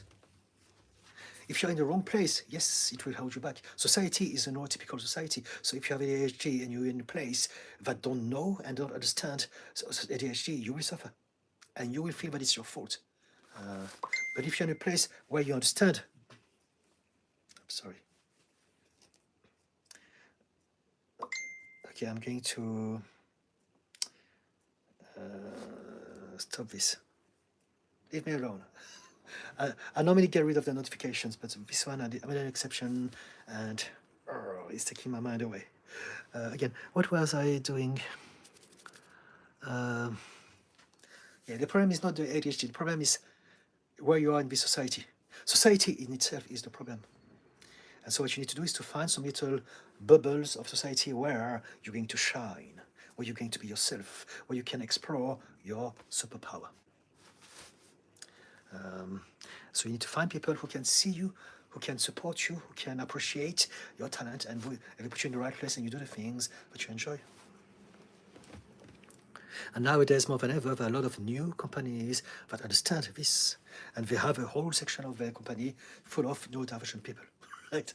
You can see them, autistic people and ADHD people. You can recognize them when they're having breaks, and it's marvelous because they have a little group and they function well together, and they are optimizing the whatever the company is trying to do with their talent, with their special skills. Samuel, hope this helps. Samuel, sorry for loss, Nicole. My best friend lost his father this year. It is devastating. Nicole Adilican, I didn't know you had a husband. I am also a queer person and loving to see you living a life of healing. All right. Yes. I've been together for 20 years now, nearly. At the end of March, it's going to be 20 years we're together. So yes, we're an item, and it's marvelous. But it was not always like that. Obviously, I've got my problems, as I mentioned briefly at the start of the live, and he's on the autistic spectrum as well. He had his trauma as well, so yeah. So we had to work on this, and it's a good system. Nicole at Samuel, thank you. I know it will still hurt for as long as I live, but I know the frequency will lessen as time moves on. Yes. It's just very hard. Yes. Embrace the process. Grieving is a process. And we need to see it as a fundamental part of our human experience, not as something that we want to get over with. Samuel, I always believe people we lose are watching over us all the time. They're with us in spirit. Yes, I believe in that. I believe that we don't go anywhere. There's not a different place. There are different dimensions. And I believe that all the dimensions and realities exist at the same time. And so they're always there, here. And everything is always there and here. It's about where we're going to put our attention on. Samuel, I am not religious either, but I respect other people's belief. Yes, thank you. Yeah. Nicole at Samuel, I have her ashes. I still talk to her, but I don't know what I believe, but I believe in the comfort found in that. She was a beautiful human being. So maybe also you want to spend time exploring different spiritual journey, because that can make a huge difference in so many people's lives. Kama Abu Saka, I have a question that I'm trying to figure out. Why do I keep running away from a relationship when it gets serious, even though there's nothing wrong with that relationship? Okay, so the reason why so many people do that is because they believe that love or a happy relationship is not available to them. So let me explain. Whatever happens to you in childhood is going to create a template of who you believe you are in this world and what is available to you or not. And so if, let's say, you didn't feel loved in childhood, or maybe you didn't witness love, or maybe there was a lot of conflicts, or whatever happened, love was something that was not something that you felt. There was pain involved. There was fear, punishment. There was rejection, abandonment. And so if you have those experience, you may develop a sense of self that fears that love is not available to you. You never had it. And so now, as an adult, you're going to, your subconscious mind is going to protect you from love. It's going to think, we never had love, we don't know what it is, it could be dangerous to us, and so we don't want to go there. So now, not only you will be, your mind will get you to run away from a relationship that seems too good to be true, because your mind doesn't want you to have a chance to have a happy relationship. And also, alternatively, I don't know if that's the case with you, but very often what people do, they end up in relationship with people who are not available. And so they may actually attract troublesome people because they know inside that they are troublesome. And so I know that I can never be in a long-term relationship with them. Or maybe we may feel attracted by people who are already in a relationship, because we know that they are in a relationship. So subconsciously we know that it's never going to happen. So all sort of different things that many people go through, but it's always related to how you see yourself. And how you see yourself is always related to whatever happened to you in childhood. And so, yes, let me read the question again. Why do I keep running away from relationship when it gets serious? Yes, because you believe that, see, it's not that you are scared of commitment. You are scared of love itself. You are scared of happiness. You are scared of the comfort of a safe and loving home, because you never had this, so you don't know what it is. So what you want to do is to change those aspects of yourself and realize that now you're no longer a child, and now you deserve love, and you can actually learn how to allow those things to happen. So again, how is different for everyone, so it depends. But yeah, did I explain it to you? Did it make sense? Kamar? Nicole, I am not in any organized religion, but I'm very spiritual. I'm also put off self-righteous zealots. Yeah. The universe is vast, chaotic, and beautiful. There's something out there, yes? I think that by us being here to observe and experience that something, we like to conjure a very human imagery of what God is/are. I just like thinking that the universe is full of movement. Yes, yes, yes. So for me, God is not a person. God is an energy. It's the energy of creation. It's the energy of love. It's the energy of movement, fluctuation, growth, expansion. And so we are God. We are the universe. We are a fragment of it, and we're experiencing itself through us, through our human adventure. But a lot of people believe that God is a person because it's the religion that they grew up in, and they created those religions in the first place because they needed for people to have an interpretation of God that felt safe to them, they could relate to. And that's why all the gods look like the people who created them. But to me, Mother Nature is God. The wind is God. Everything, the planets in the universe are God. Everything is just an energy of movement, fluctuation, growth, expansion, and creation. And so in the very same sense, when we don't think about what we do, when we're going with the flow, when we're following our excitement and our inspiration, in that moment we are God.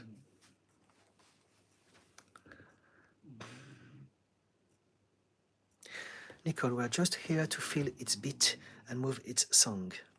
Okay, it's a lovely analogy.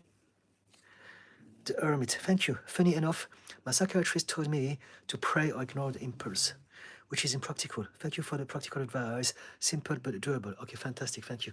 Yes, I aim at being useful. Everything that I do and say and share, it's not about me massaging my ego. It's got to be useful. It's got to be understood. It's got to be simple. It's got to be applicable. And so thank you for that feedback. I'm happy with this. Thank you. Pale Blue Dotty. Ikigai. Yes, Ikigai, absolutely. Do something that you love, do something that is natural to you, do something that can provide you financially, and do something that the world needs. And in the middle of that Venn diagram, you have your Ikigai. Nicole, I love making jewelry. I don't know how to make that my bread and butter, but I like making intricate little things while I took welding. Okay, I know it's sound advice to find a way to work with my hand. You could do this. Nowadays, TikTok or social media in any shape or form, you can promote what you do. You can do this as a side project in the meantime, and eventually, when you're ready, bang, let go of the day job and do just that. Why not? If you have a passion for that, you know already you have some tools at home that you can use to do that. Reading, to me, it's a big thing to get committed in. So it tells me that you love that, and maybe that's the way you want to go, right? It's a very ADHD thing, actually, because if you do it at home, you can spend a lot of time, but also it's very intricate. So I can see how you can hyper focus on creating some tiny little details with your jewelry. I can absolutely see this. And how do you promote this? By simply recording yourself doing those things, putting the post on TikTok and all the other platforms, because we don't know how long TikTok is going to be. And eventually, the right people, the right organization, the right whatever, we see that and we support you, we take you to the next level. Or you may be able to do everything on your own. Nowadays, more than ever, technology is allowing for everyone to create so much more, to make so much more of their life than it was possible 10 years ago. And so use this. So you already have something, right? Nicole, congratulations on your 20th anniversary. I think it is human to find ways to change and grow, but together. Yes, well, it's human to try to understand and make the best of what we have. And so if we find someone with whom we can do this, then it's a very, very special thing to have indeed. But before this happens, for the vast majority of us, we must address the reasons as to why it's so difficult for us to find someone with whom we can function.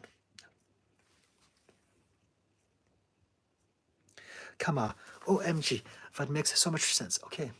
I have to work on it because I am ruining beautiful relationships, because I'm scared that the feelings for me are not real, but the comfort I get is fake. Okay, all right, okay. So a little moment of self-awareness, very good. You know what? Don't think that you're ruining relationships. I know that it's what you're feeling, and I remember how it feels. It feels horrible. But what I want you to realize is that you are learning. This is a part of your lessons. This is a part of your life journey. So don't look at it like something that you are wasted. You don't waste things. It's a lesson that you are learning from. It's there to teach you that, to remind you of that, to get you to focus on those aspects of your life so that you can eventually change and then eventually create happiness with the right people at the right time. Again, for those who don't know, I have all sorts of conditions. And one of them is borderline personality disorder. And because of BPD, I have ruined every single one of our relationships, except the one that I'm in now. And it was a very, very difficult start. But somehow, eventually, I learned, I changed, and I was lucky enough to have my husband who could also help me with that. So together we did it. But I felt terrible myself also for all the relationships that I have ruined. I had so many amazing people in my life, so many kind, so many beautiful, so many exciting people, and I just, pardon my French, I shut on everyone. I just ruined the whole thing every single time in dramatic, spectacular ways. Because I just couldn't deal with my own emotions, with my own insecurities and my own trauma. And so now I don't feel bad about it anymore because I've changed my mindset. I'm sorry that this happened for the people for whom it has happened. And I'll always be there to apologize to them if they're asking for me to apologize. I would love to do this. The majority of them, they don't want to hear from me anymore, and I understand this. But I accept that it was a part of my journey. It was a part of my lessons, and I've learned from that. If I didn't go through all those things, I wouldn't know what to do in order to get better. And so it's the same with you. Whatever happened to you, see it like past lessons. Feel grateful for the universe to have given you those insights. And then think, but you know what? Whoever that I've hurt in the past, they have learned from me as well. And they're going to go through their own journey, and they're looked after by the universe, so they're fine. I don't need to feel bad about them. You know, we all go through our own adventures and journey. And so focus on yourself, and now get to learn how to change the way that you see yourself so that you are evolving and expanding into that better version of yourself. You don't need to repeat those things anymore. Does this help? Kamar. Nicole Vandenberg, I appreciate the way you break behaviors down and explain some of the reasons we act in fear. Yes, thank you. Nicole, I do have some hand tools. I don't have a torch or proper workbench, but I remind myself I can find ways to design around code connections. Yes, the content creator job intimidates me, but I want to try. So change the associations. You want to change whatever is creating the intimidation. The content creator's job intimidates. Why is it intimidating? Take it like a game. Take it like an adventure. Think at the beginning when I'm going to start my thing, no one is going to watch, so it doesn't matter. I can come across like silly. I can have some, as how do you say, I forgot the word, blunders, something like that. Say something wrong. It doesn't matter.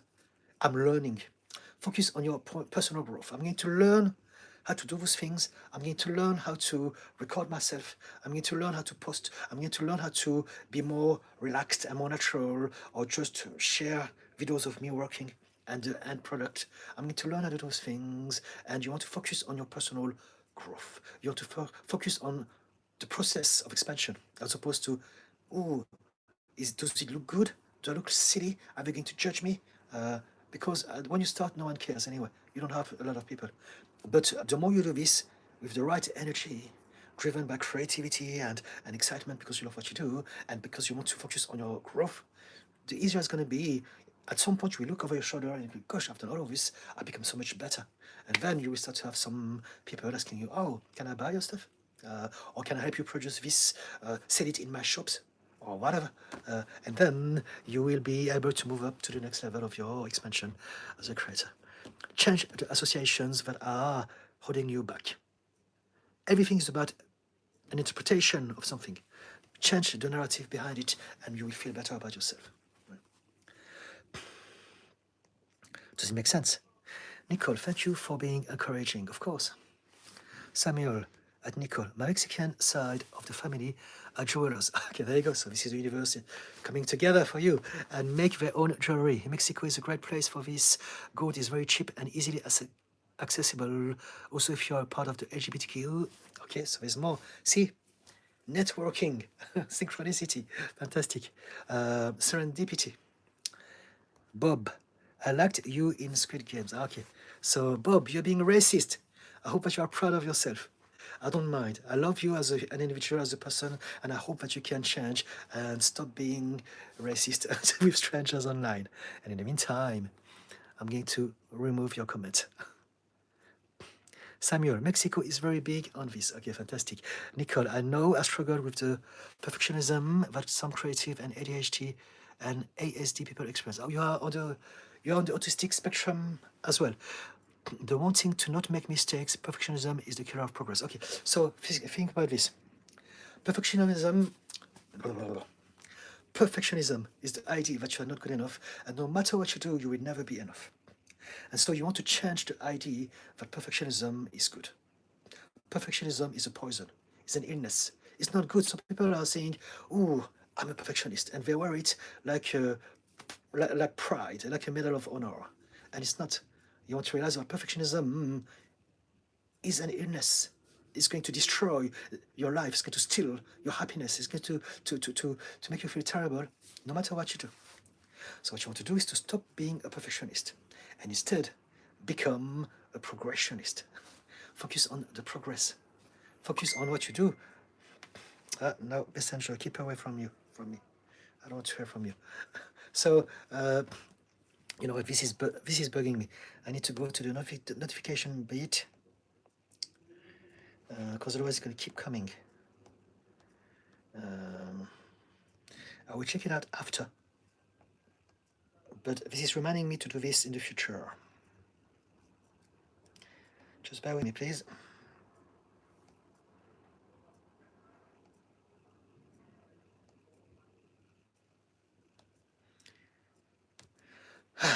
Gone.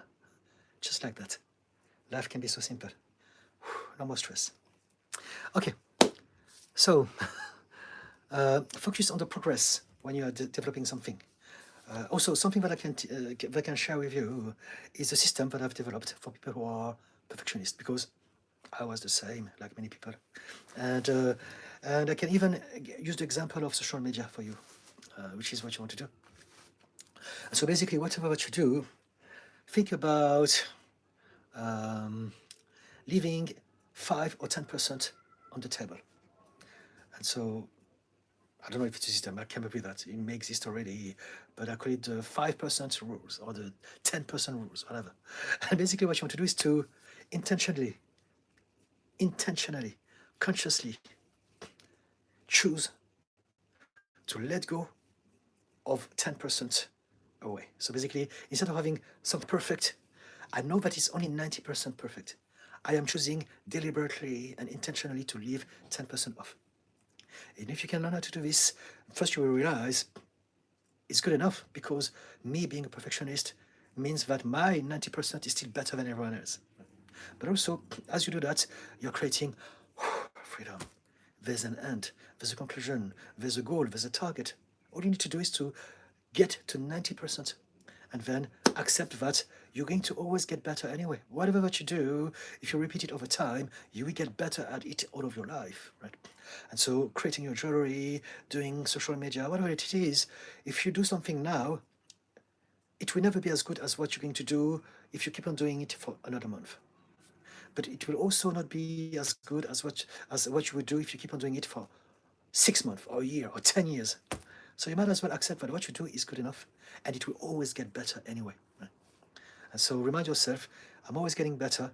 At the moment, I need to find peace. I need to let go. I need to have something out, right? As opposed to obsessing over that thing that is never finished.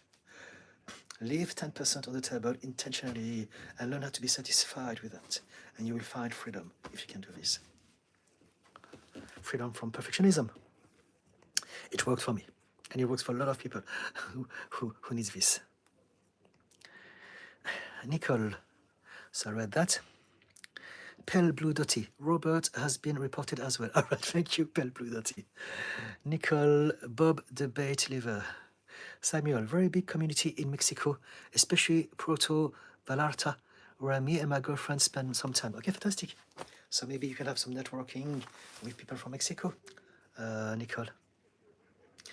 Nicole at Samuel, I am Canadian, but it would be a dream to come visit some cool creators and learn, as long as I wouldn't be inserting myself unwelcomed.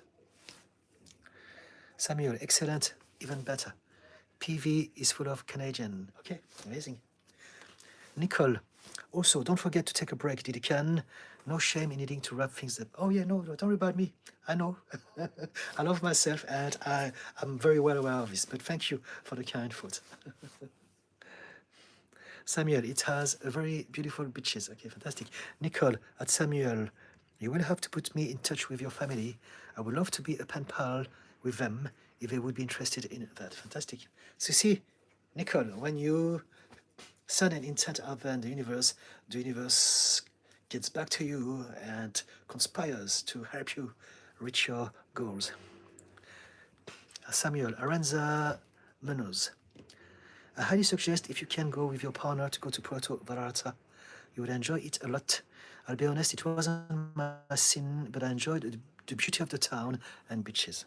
Sounds dreamy to me. Samuel, Zona Romantica is where you want to go in PV. Cool, heart emoji. Fantastic. That was very interesting, the whole of it.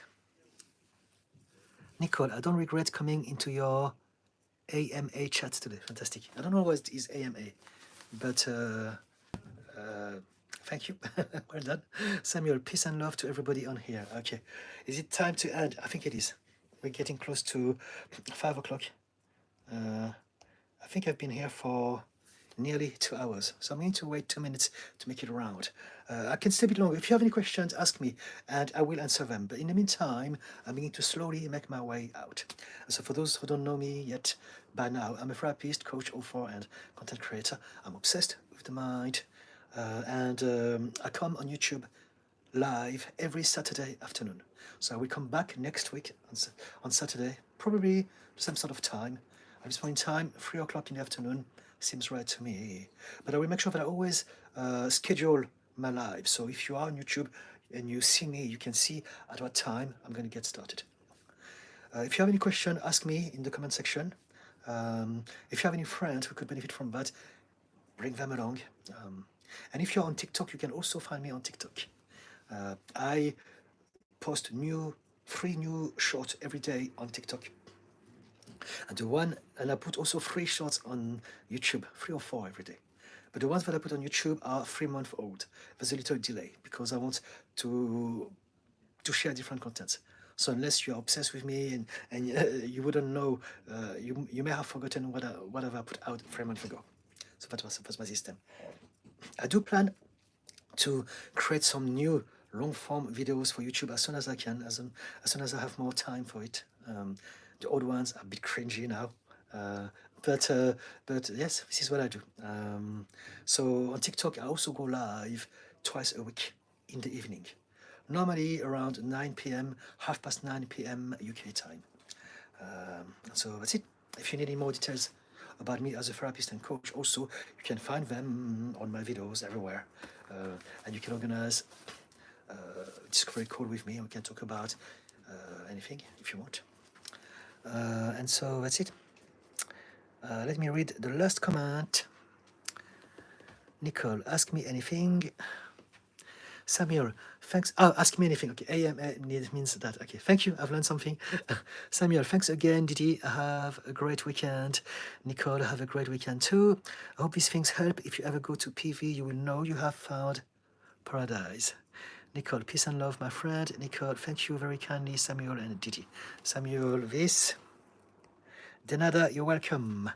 Buenas tardes, folks. Good afternoon. Okay, God, guys, I love you all. Take care, look after yourself. Remember to be kind to yourself. And hopefully we continue this next time. Okay? Bye now. Are you sure you want to stop the streaming? Yes. Bye-bye.